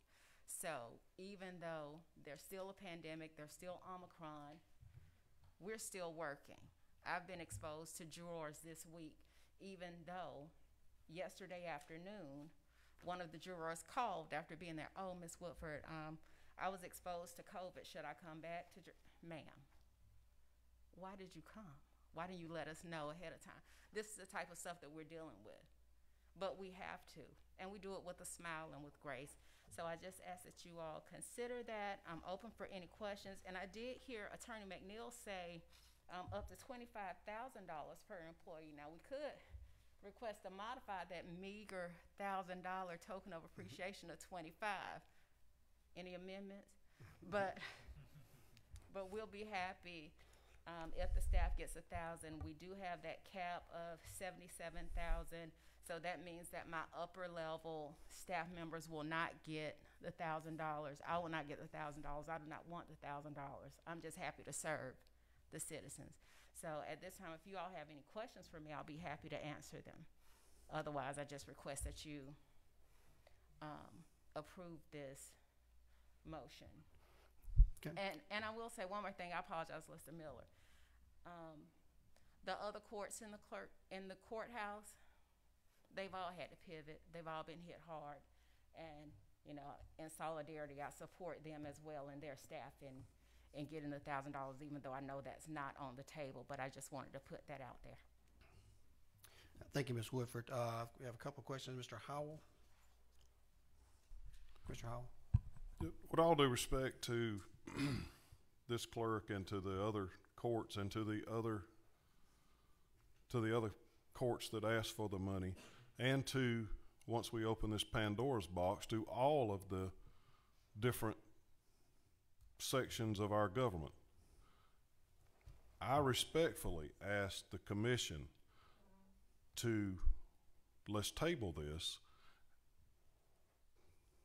hear me out, and just as it used to do at finance time, let's talk to each one of these folks individually, see what it is, let's come up with something, because I'm hearing numbers all over the board. That what I'm looking at said $50,000. So that breaks down to, you say 1,000, that breaks down to 1,300. You know, I'm just afraid we're opening Pandora's box if we just, I'm certainly prepared to ask some questions here tonight, but I would really like to table this. Let's get a game plan before we go forward instead of having to back up, because I know what different counties and different cities have paid. I know that if we pay this one, we're opening the door for all of them, and we're going to have first responders here saying, well, if they got 1,300, what should, I'm just asking respectfully that we table it, and we'll see where we go from there. Got a non-debatable motion. We have a motion and a second. All those in favor of the motion to table, please say aye. Opposed, nay. Okay, we'll start with a roll call vote, starting with Commissioner Tillman. There is no discussion on a non-debatable motion. So, Commissioner Tillman, how do you vote? Commissioner Watkins, how do you vote? Commissioner Howell, how do you vote? Yes. Commissioner Wilder, how do you vote? Commissioner Clark, how do you vote? Commissioner Jones, how do you vote? Mr. Lucas, how do you vote? Mr. Bronson, how do you vote? Mr. Wynn, how do you vote? Okay, that vote fails. We're going to move forward with any questions from Ms. Woodford or anyone else on this item right here prior to making a vote. Commissioner Jones, did you have, or Commissioner Bronson, which one of y'all, both y'all lights were on? Commissioner Bronson, go ahead. My statement was just more so geared toward, and I get you, right? I understand the whole concept of the Pandora's box. But we still have, you have to remember, right, Governor Deal just recently issued out, I'm sorry, my apologies, Governor Kemp just issued out for law enforcement, please forgive me, guys, for law enforcement and, ma'am? Oh, I like that. I just issued out for law enforcement and first responders to receive $1,000 bump for this. So what we're trying to do basically, and in this particular case here, certain sections, right, are getting pots of money for this particular deal. Everyone has operated under COVID, and we're trying our best to take care of our citizens, take care of our public works personnel, and take care of those that work for the city and so forth. So in this particular case, as stated before in the clerk's office, they're constantly working. I work for a company that is constantly moving, and we're interacting face to face. So I understand where you're coming from, but on the same token, let's do what we need to do as commissioners to take care of our citizens and take care of the personnel that works and make sure that our government continues to move forward. Thank you. Thank you, Mr. Bronson. Commissioner Jones. Yes, sir. Ms. Woodford, I certainly empathize with you and your staff and sympathize and pray that, I pray every day no one else will get it, especially for Macon-Bibb County. But as Commissioner Bronson said, it's impacted everyone. I don't think there's one family that hadn't been directly or indirectly affected by COVID. And my concern is, and I want to bring out a few points because, you know, the Georgia Code says the duties of the clerk generally are use of computerized record keeping system, printed copies of the grantor and grantee indices. You do a lot more than that. That's what the code says. Back in May the 18th, this board passed unanimously to your department $36,000 to provide funds for the purpose of bringing an outside contractor in to help you assist with real estate indexing services. Yes. Right?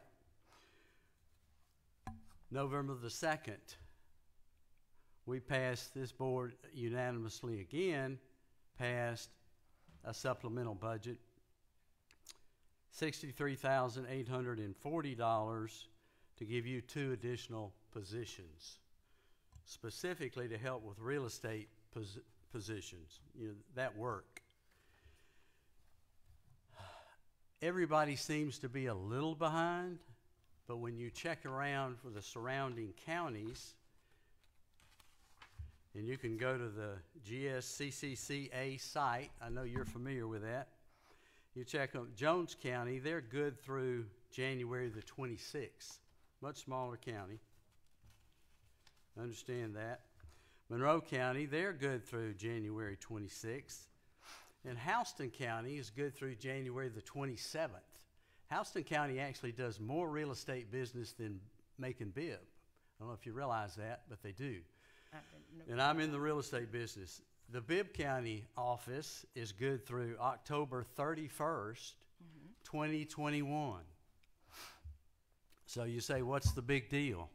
Well, the big deal is you've got buyers and sellers trying to close on a transaction who now are being denied that opportunity for that seller to sell and that buyer to buy. I've heard from so many real estate attorneys, and here's what they're facing. I just want to read a portion of this. Bear with me. What this means for me and my staff every day for the last 15 months is explaining to lenders why our effective dates on title commitments is over 90 days behind. Our title insurance companies have agreed to insure the gap. They insure the same time period from the effective date until closing. However, I now have a lender who will not close the loan in Bibb County because our clerk's office is so far behind. Even with the title insurance company insuring the gap, they're starting to run into this. So what's the big deal? Well, you've inconvenienced a seller, a buyer. We'll put the realtors down at the low end of the pole. It's a ripple effect that impacts a lot of people. So we're not getting recorded documents back in a timely manner. Right now, we are receiving documents from closings in late August and early September of last year.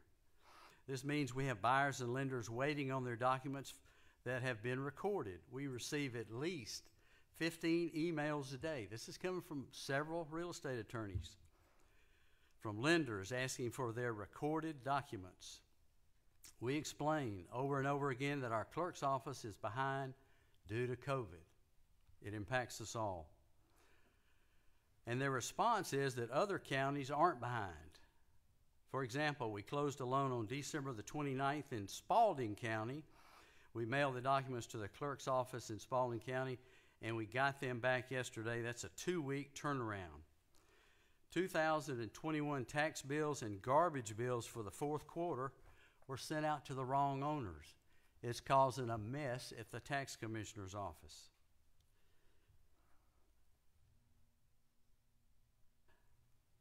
So it's delayed the tax office as well. So it's really an embarrassment to me and Macon-Bibb County that we are so far behind. And now it's holding up a closing. I don't know if Commissioner Watkins realizes that. He's in real estate. You're now having real estate attorneys say, the title company say, well, you can't close. We got to have recorded documents back in a timely manner. So I guess I'm wondering, you know, we passed $36,000 to provide for this company to come in and help you catch up. And then we passed $63,840 for 2 additional positions. So the whole community's, and I know you were closed. To my research, you chose 19 days. So I don't know how effective these people are operating from home. I know you're like a football team. You got injuries and somebody goes down and that impacts the team. But it's really embarrassing. It's embarrassing that we're more than 90 days behind when every other county in the whole state can do it in 2 or 3 weeks. That's their lag time. If you were only 2 weeks behind, that wouldn't be so bad. Frank Howard just closed on a house recently. What if he had been told by the lender, well, we can't close your loan? Mr. Jones, I think. I'm sorry. Excuse me. We went a little bit overboard and being a little too repetitive, but I appreciate your comments. I'll allow Ms. Woodford. Let me wind up by saying there's no way I can support this. Thank you, Mr. Jones. Ms. Woodford, I'll let you respond to that as you may, and then we'll move on to Commissioner Tillman, who has light on. Awesome. Thank you so much, Commissioner Jones, for bringing up the fact that we are behind. This highlights the fact that you all did an excellent job in voting for the $36,000 to help us get caught up when one of our employees went out December 20th of 2020 and has never returned. And she was key in indexing and verifying, which is a part of that real estate process. So when that company came in, they got us caught up from her departure. So I believe that was maybe April-ish of 2021, possibly. And since we got caught up then, people have still been out with COVID. So yet our real estate documents have been up over 3 times. So 3 times the amount with less staff working. So I came to you all and I asked for 2 new employees. You all granted that request back in November of last year, I believe, which means that we had to post the position. So we're fortunate to just have hired someone who started 2 weeks ago, and she got COVID and she's been out for a week.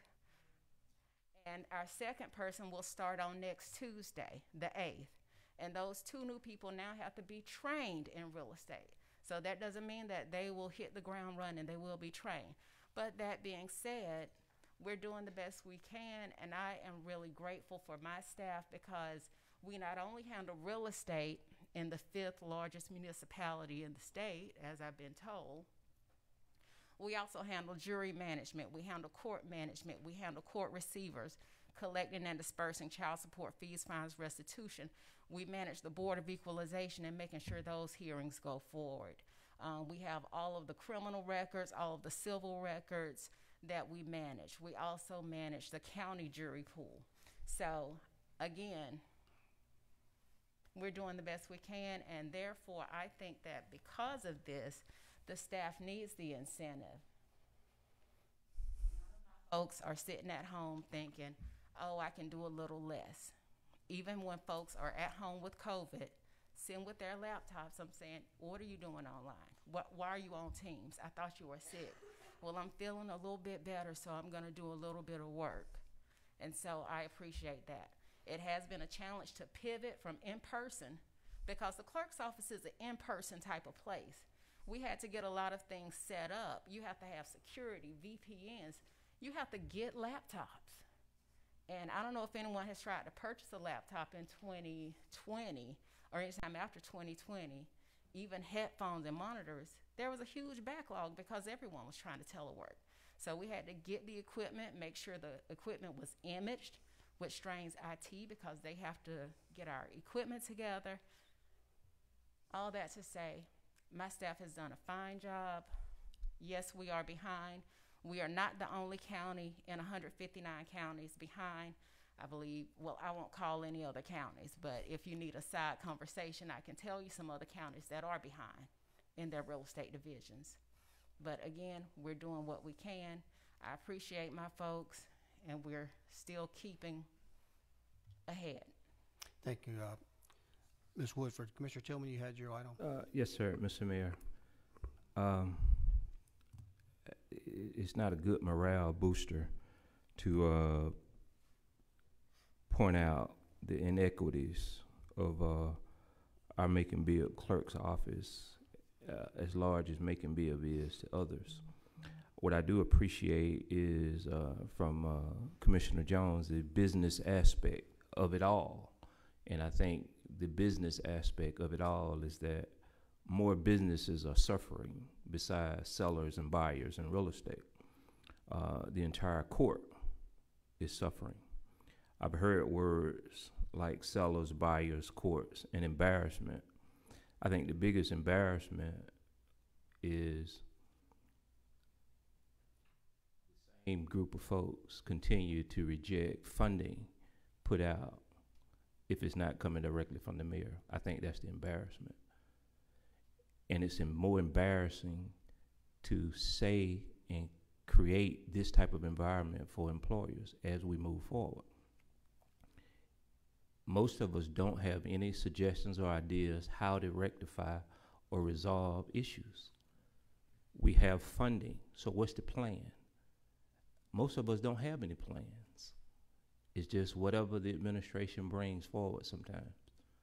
Other than that, it's a rejection. And it should never be personal about the business that we do and we serve.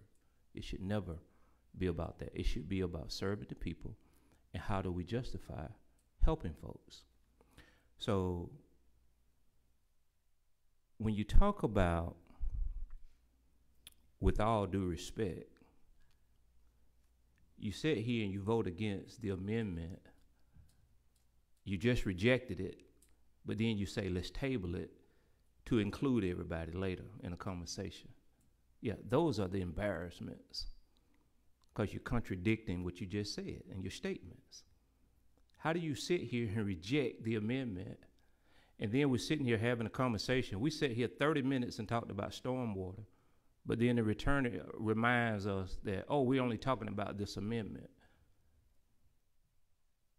According sometimes to who's bringing certain amendments, we want to talk about it, discuss it, and pass things. And I think the community and citizens are paying more attention and seeing this.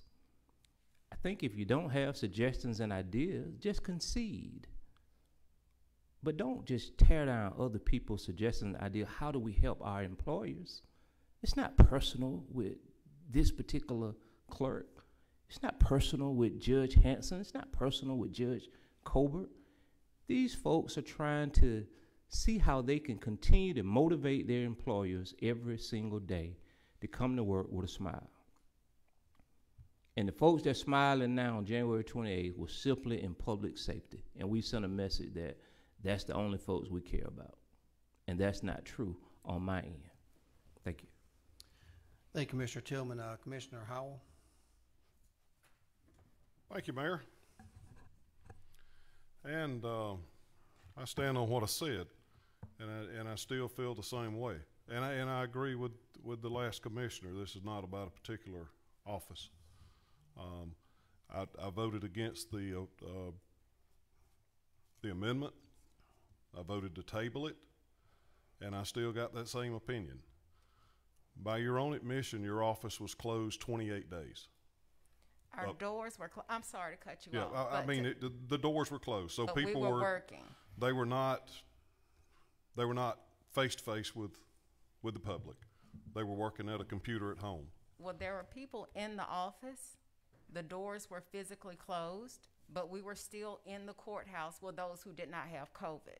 So those who did not have COVID, but if you only have 6 or 7 people, you can't control, you know, the masses that come in and out of the door. So we were helping them electronically. So let's say they were outside in the hallway, they could call a human inside, speak with that human. Okay, we'll put some paperwork if you want a copy of something outside, you know, on the table.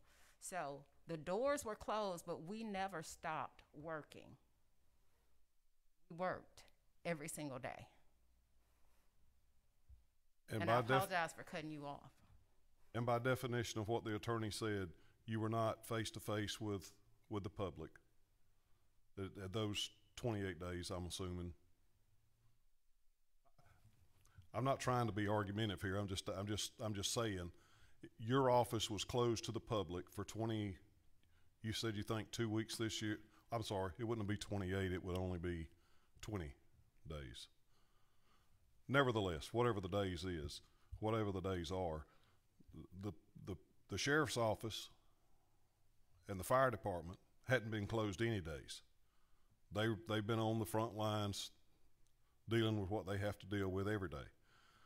So when they hear that your folks are getting whatever the number is, their argument's going to be, well, they wasn't even available for 20 days or whatever the number is.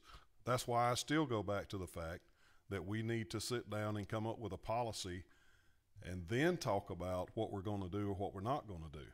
And as long as we're bringing this kind of stuff before, and I'm sorry if I'm the only one up here that votes no for this, for anybody getting any hazard pay, premium pay, whatever you want to call it, it doesn't matter to me that the money's sitting there. What does matter to me is we don't have a policy. So while some commissioners think if you come up here and ask for it, we're going to write the check, I can't do that as a business person.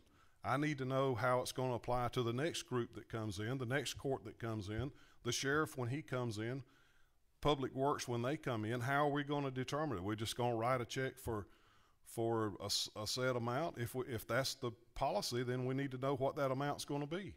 And while I appreciate you coming today, that's why I'm saying what I'm saying here.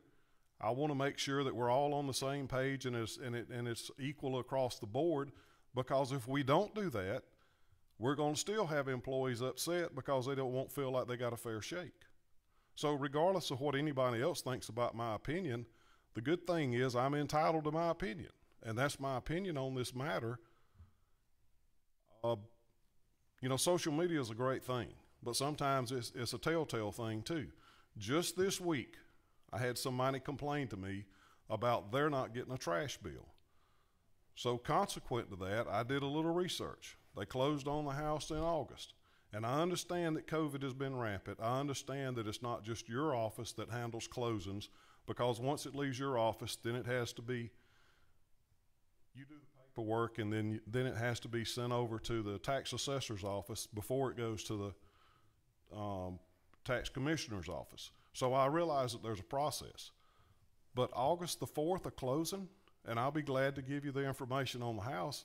It just seems like to me, according to the tax commissioner's office, as of this afternoon at 3 o'clock, as far as he's concerned, that house, that property is still in the last property owner's.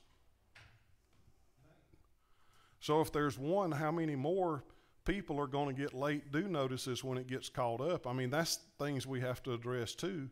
And we're going to be the ones that are responsible for it as elected officials. Is why is this happening? So regardless of whether it's you standing there, if it's Wade McCord standing there, if it's the sheriff standing there, whoever's standing there wanting COVID money, premium pay for their employees, I get that. I appreciate the fact that you're that passionate about your employees. However, until we have a policy in place among this board, I can't in good faith just rubber stamp everything that walks up to that podium. Mr. Howell, thank you. We have 5 other people waiting. We've got about 13 minutes, and we will finish at 6 o'clock on time to start our next meeting. But I want to go ahead and move on to the other folks, and I apologize. It don't show me only the next person, and it shows me right now that Mayor Pro Tem Clark is the next person, and then followed by Commissioner Lucas. Thank you so much for coming today. I'm unfortunately concerned that we are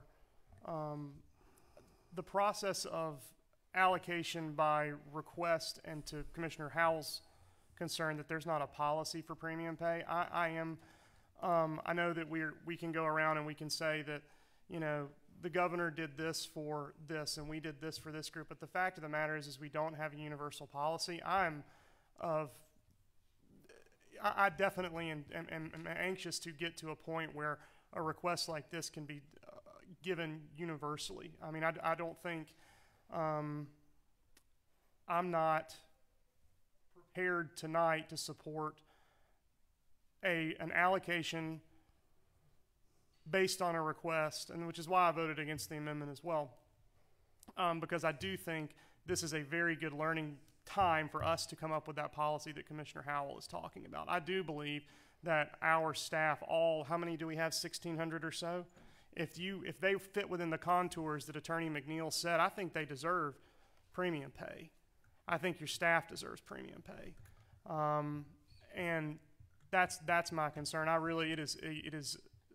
am very, very anxious and hopeful that this commission and this administration can work together to come up to a policy to where we are not funding requests as they come, but have a universal allocation for premium pay.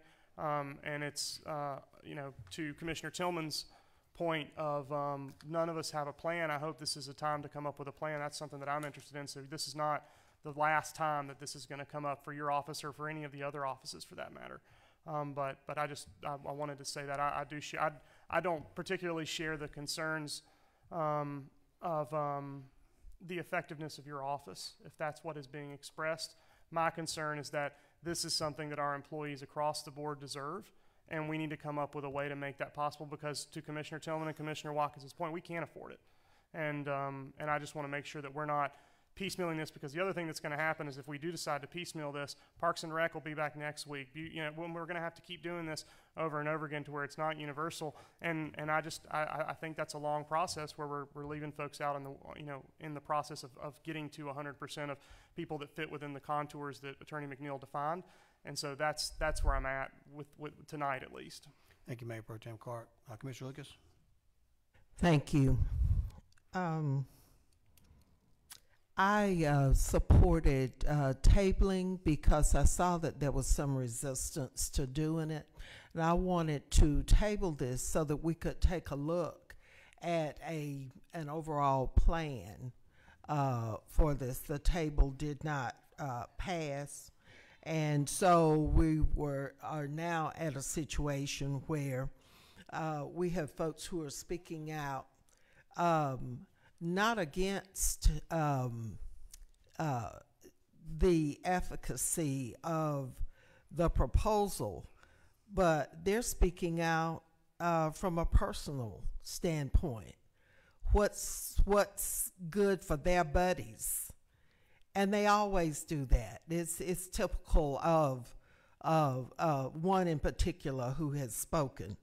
What's good for my buddies is what I'm gonna be with. That long soliloquy about ineffectiveness and being behind and all of that, I want to hear those same kinds of soliloquies when we're talking about poverty and alleviating that, and when we're talking about all of the other human needs that we have in this community. I want to hear a soliloquy about these water fees, and I want to hear that same soliloquy about the trash and all of that. Commissioner Lucas. But we come in here and please address your comments to me. Thank you. And we hear a denigration of a very fine department, and I resent it. I apologize to you because your folks worked very, very hard. You came in and modernized that office. You have been very effective. I know that myself. And so I'm going to end with another apology to you. I hope that people don't feel that our employees don't deserve additional remuneration for the work and the sacrifice that they've done. Once again, I don't want to hear a soliloquy about somebody's personal dealings. I want to hear some facts. And tonight I've heard some lies about your department, and you are owed an apology. It's idiotic to attack a department that has done what you all have done, when others like Waste Management that has thousands of green trash cans sitting up in front of folks' houses, I have not heard that same person exercise that right to present a soliloquy on that. And so, you can be hypocritical, and that is what I've heard a lot of. My personal position is I wanted everybody, all of those different departments, to be eligible for it. I did not want just one department, because I think you take care of the whole, and then that energizes everybody. But I apologize to you. The other person that did this long, drawn-out personal attack ought to be ashamed. But if they aren't big enough, they don't wear big boy pants, and they can't apologize, I'm apologizing too. Thank you, Commissioner Lucas. We've got 4 waiting. We've got about 5 minutes. Someone that hasn't spoken yet. Commissioner Wynn. Well, I can't be that mean and ugly. I just want to say thank you for your department. You do a lot of hard work. And the thing is, I wanted to ask is that we gave $36,000 to a company. Let me just ask you this, and they caught you up. They caught us up. Were you finished with your question? No, yeah, go ahead. They caught us up within about maybe a 3-week period, because of course we have to transmit data, and you can't, it's not an ongoing everyday thing that we were transmitting to that company. It was from, I want to say, January my point Yeah. is you were caught up with this So- one company. We paid $36,000 for. Commissioner Tillman asked for suggestions. Why don't we hire another that same company to come back in and catch you up again, spend $36,000? I'd rather see it done that way. And another thing I wanted to Again. ask Attorney Michael McNeil is that teleworking, if you're teleworking, you couldn't get paid this premium pay? Is that what I understood you say? And if you are teleworking, you're working. Your doors might be closed, but if you're behind closed doors working, you're working, right? Commissioner Wynn, the standard that's in the Treasury guideline is you have to be in contact with other people. It doesn't necessarily have to be the public. It could be coworkers. But if that, you're what about telework- the teleworking? If you're teleworking from home, you're not eligible for premium pay for the time that you're teleworking from home. Because you're working.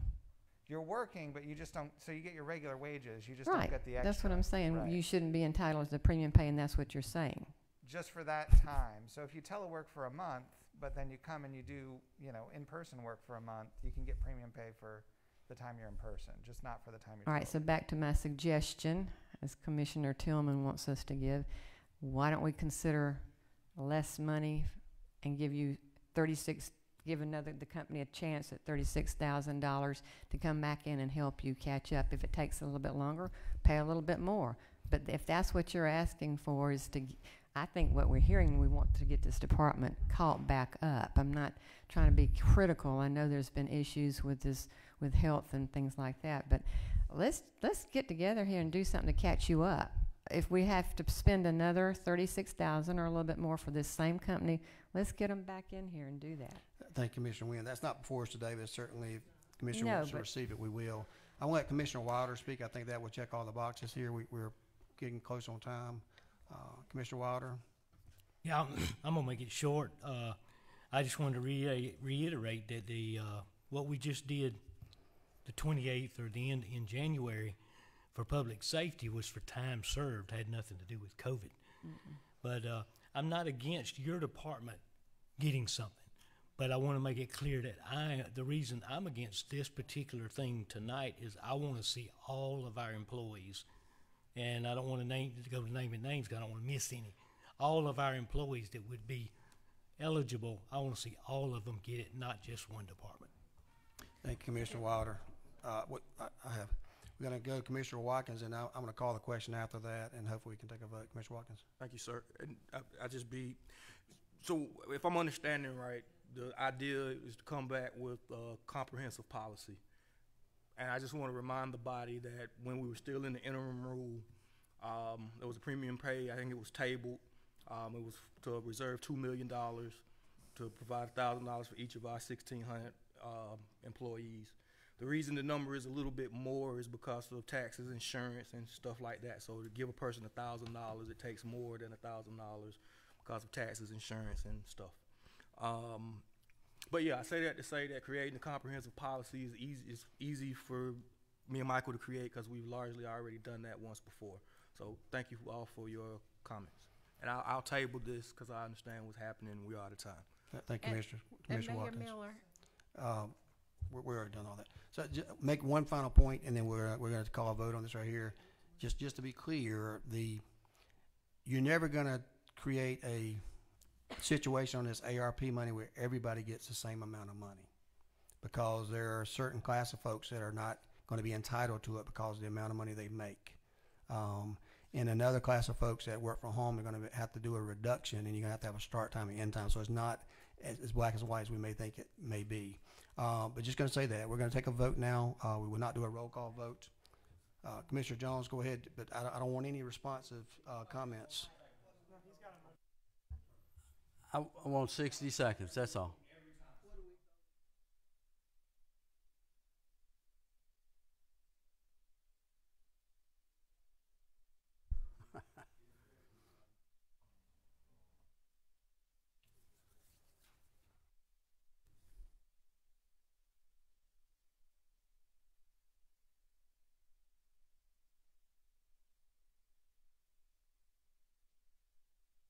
Motion on the agenda.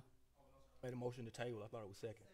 Excuse me, hold on just a second. Okay, then do a motion for reconsideration of the tabling. But you can't do two motions. One motion's already been defeated. Can I speak on that? Sure. I'm sorry. motion, we've had a motion that's been defeated, a motion to table. If you want to do it again, that's okay. You got to do a motion for reconsideration to put it back before the body. So you want to reconsider the denial of the table? That's the motion, right? Okay. Is that what you want to do? Yes, motion to reconsider and table. Got a motion and second on that particular item on. Right, only, that's right. We're gonna take a vote on that. If you want to go on with Mr. Watkins' motions for reconsideration in a second, please say aye. Opposed, nay. Is that unanimous? Sounds like it. You want to do a roll call? We'll do a roll call vote. We'll start with Commissioner Wynn. You understand what you're voting for, Commissioner Wynn? Okay. If you vote on this motion, the motion to table that he wants to make is back before the commission. Okay. Okay. Commissioner Wynn, how do you vote? That's a yes? Commissioner Bronson, how do you vote? Commissioner Lucas, how do you vote? Commissioner Jones, how do you vote? Commissioner Clark, how do you vote? Yes. Commissioner Wilder, how do you vote? Commissioner Howell? Same vote, yes. Commissioner Watkins? Commissioner Tillman? No. I knew that was gonna happen. Thank you, Commissioner All Tillman. right, now the motion for table is in order. Okay. Motion to table. Got a motion to table and a second. All those in favor of the motion, please say aye. Opposed, nay. All right, 8-1. That motion is tabled. Thank you very much, Ms. Woodford, for being here. Now, does anyone need a comfort break before we begin our meeting? Okay, we're gonna take a 5-minute recess and we'll be back for our regular meeting. Thank you.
Good evening, ladies and gentlemen. Welcome to the Macon-Bibb County Commission meeting. Today is Tuesday, February the 1st, and the time is now 6:13. I appreciate everyone patiently waiting.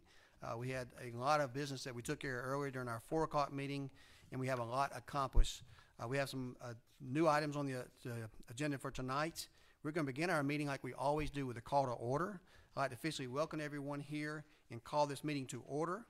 At this time, I'd ask Senior Pastor of Bellevue Baptist Church, Pastor Jim Duggan, to come forth to lead us in the prayer. Will be followed by the Pledge of Allegiance. Let us pray. Heavenly Father, I begin tonight, just as your word tells us to, with a word of thanks. I thank you for each of these ladies and gentlemen who serve. I thank you for their love for our city and county. I thank you for their willingness to make sacrifices and for their passion to lead our city to be the best that we could possibly be. I pray that you would continue to bless their leadership. I pray that you would give them great wisdom and great strength. And Father, I pray not just over this meeting tonight, but in all the proceedings, as our leaders lead us, that you will give them just a heart for our town that leads them to listen to you. We recognize that all the powers that be, especially here on the local level, have been placed here by you. Each one was elected, on one sense, by a constituency.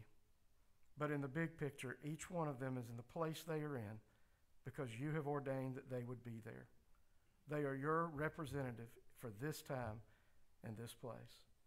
And I pray that you would lay upon every heart the gravity of that responsibility, to lead listening to you, to follow your wisdom, to allow you to guide. I pray that they would lead us, as your word tells us, to be a place where we can live our lives with godliness and dignity. That this would be a place that meets the requirements of your word, that we would do justly, love mercy, and walk humbly with our God. So bless these men and women, bless their families, bless their thoughts, their heart, give them unique wisdom for the times that we live in, that you might be glorified through this place. And I ask you in the name of my Savior, Jesus Christ. Amen. Amen. Pledge allegiance to the flag of the United States of America and to the republic for which it stands, one nation, under God, indivisible, with liberty and justice for all.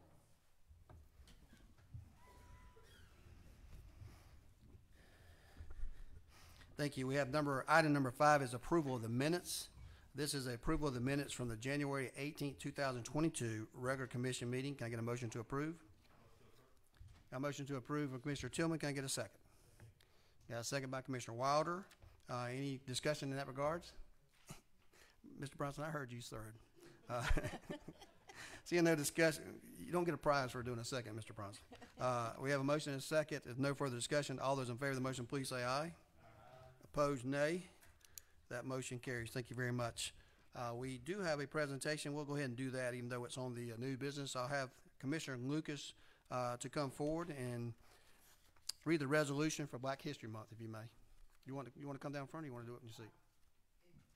You don't mind? No, ma'am. Good evening. This is a resolution of the Macon-Bibb County Commission to recognize the month of February 2022 as Black History Month and to provide for other lawful purposes. This resolution goes on to say, whereas in 1926, Dr. Carter G. Woodson, who worked in Kentucky coal mines as a child and was the son of former slaves, proposed and launched a week-long celebration of the individuals and occasions having a significant impact on African American history in America. And whereas Dr. Woodson chose the month of February to conduct this commemoration because the birthdays of 2 men whose actions have significantly affected African Americans in this country are in February. namely Frederick Douglass, the gifted orator, writer, and statesman who was a tireless advocate of the anti-slavery movement, and Abraham Lincoln, who signed the Emancipation Proclamation and is considered to be one of America's greatest presidents.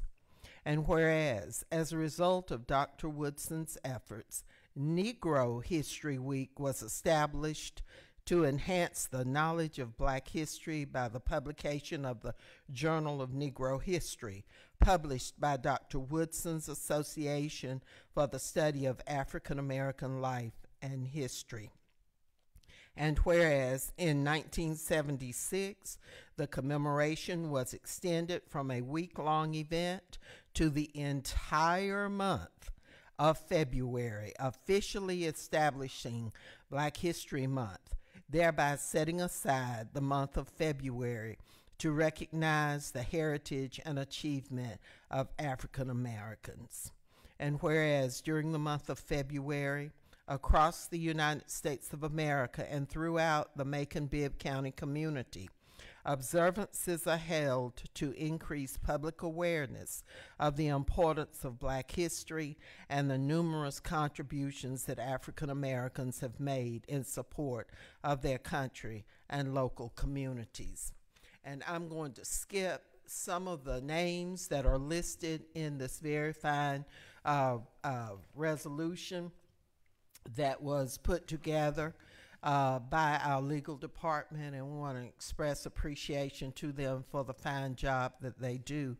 And I want to go to item number 7, the contributions of African American members of the Macon community, such as Representative Jefferson Long, Reverend Pearlie Brown, Charles Douglas, Henry W. Lucas, William S. Hutchings, Albert Billingsley, Dr. Robert Williams, and William P. Randall, just to name a few. Whereas Macon-Bibb County recognizes the significance of Black History Month as an important time to acknowledge and celebrate the contributions of African Americans in the nation's history, and encourages the continued celebration not only during the month of February 2022, but throughout the remainder of the year, by including the history and contributions of African Americans in the year-round educational curriculum. And it is so resolved on this day, and it's signed by our mayor, the Honorable Lester M. Miller, and it's attested to by Janice S. Ross, the Clerk of Commission. Mr. Mayor, I would like to move approval by this commission of the resolution in honor of Black History Month. Thank you, Commissioner Lucas. I recognize that motion, and a second by Commissioner Bronson. Any additional comments in that regard? And Commissioner Bronson would like to make co-sponsors as well. Commissioner Howell? I have an additional comment. A lot of us have a mutual friend on Facebook, and I have been very impressed in the last couple days, because he started a couple days early, listing different African American people and what they've done. And it reminds me of a time when I was in the 4th grade and Ms. Duval explained to us about George Washington Carver and the difference. And I would like to make a suggestion, and I know this is on the, before I hadn't discussed it with our media, but it would be nice if we could compose a list and every day post an African American that did something, a contribution to the country, whether that be politically, invention, or whatever. I think education is key. Right, and I think there are a number of places Dr. Henry Ficklin over the years has cataloged resources that are dedicated to Black history, and if he doesn't mind sharing that with the commissioners, there are already in place those kinds of tributes, and it's very, very interesting. A lot of people don't realize that the traffic signal was an invention of a black man. The elevator, the shoe last machine, the one that allowed us to revolutionize the shoemaking industry, the ironing board, just things that, just so many millions of things that black Americans are responsible for, and we just don't think about it. And we have got to become more conscious of all folks' history, not just white folks, not just black folks, not just Hispanic, but all people, because our community is becoming more and more diverse. You even have families now that are Congolese, that are from the Congo. And so our community is very, very diverse. And so I think, whereas February is Black History Month, that every month there is some special category of our citizens that we can recognize and learn more about. And in doing so, we'll get closer together and work together better. So thank you very much, Mr. Mayor, for letting me make those remarks. Thank you, Commissioner Lucas, and thank you for those words. And we're going to move forward with a vote on that. We have a motion and seconds. If no further discussion, all those in favor of the motion, please say aye. Aye. Opposed, nay. That motion carries. Thank you. We got several items on the agenda. We have pulled 2 items to vote separately on under new old business. Those are items R and S, which both happen to be new alcohol beverage license. Item R is a new alcohol beverage license for MAR Investments DBA Shell located at 627 Sherland Drive. That is my motion. Can I get a second? Second by Commissioner Jones. We have a motion and a second. Any further discussion? All those in favor of the motion, please say aye. Aye. Opposed, nay. Okay, let the record reflect we had 2 nay votes, and I believe that's Commissioner Bronson and Commissioner Watkins. Thank you very much. That motion passes 7-2. Move on to item S, which is new alcohol beverage license for MARA Investments. DBA is a Chevron Food Mart located at 1179 Eisenhower Parkway, Macon, Georgia. As my motion, can I get a second? Second by Commissioner Tillman. Any further discussion regarding this particular item? Seeing no discussion, all those in favor of the motion, please say aye. Aye. Opposed, nay. That sounds like a nay from, was that Bronson and Howell? And Watkins, I'm sorry.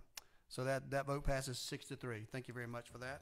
We're going to move on to the consent agenda. The consent agenda entails all the items that we passed in our Committee of a Whole pre-commission meeting tonight, which includes items A through items DD. At this time, I entertain a motion to approve all those items A through DD. Got a motion by, I'm sorry, item DD was tabled? Yes. My bad. I thought the last.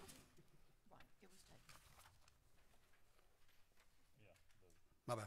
Items A through CC instead of DD.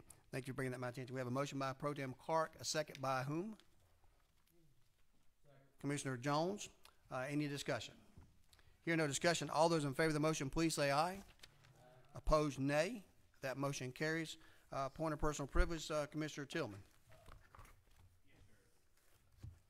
Sir, thank you, Mr. Mayor. Just wanted to share with the general public, Commissioner Jones and I will be hosting a town hall meeting this coming Monday, February 7th, here at Commission Chambers at 5:30. And we want to invite commissioners as well on Traffic and Engineering Department. Nigel Floyd and Charles Brooks will also be in attendance. And this is to talk about speed bumps and a number of traffic issues and concerns that have plagued some of our communities where incidents have taken place. And so we want to just encourage you to be here. We want to thank this department and this mayor's office, and hopefully y'all are all welcome and can be a part of that Monday at 5:30 of next week. Thank you, Commissioner Tillman. Commissioner Jones? Yes, sir. Just to set the record straight, I have nothing personal against the clerk's court. I'm disappointed in their performance. But as far, I talked to Judge Hanson, and I told him I did not think this was appropriate use of funds. I told Wade McCord, tax commissioner, the same thing. But I am of the opinion if we pass it for one, it needs to be passed for all. we pass it for one, it needs to include everybody that's eligible. Thank you. Thank you, Mr. Jones. I see no more lights on, so this meeting is hereby adjourned.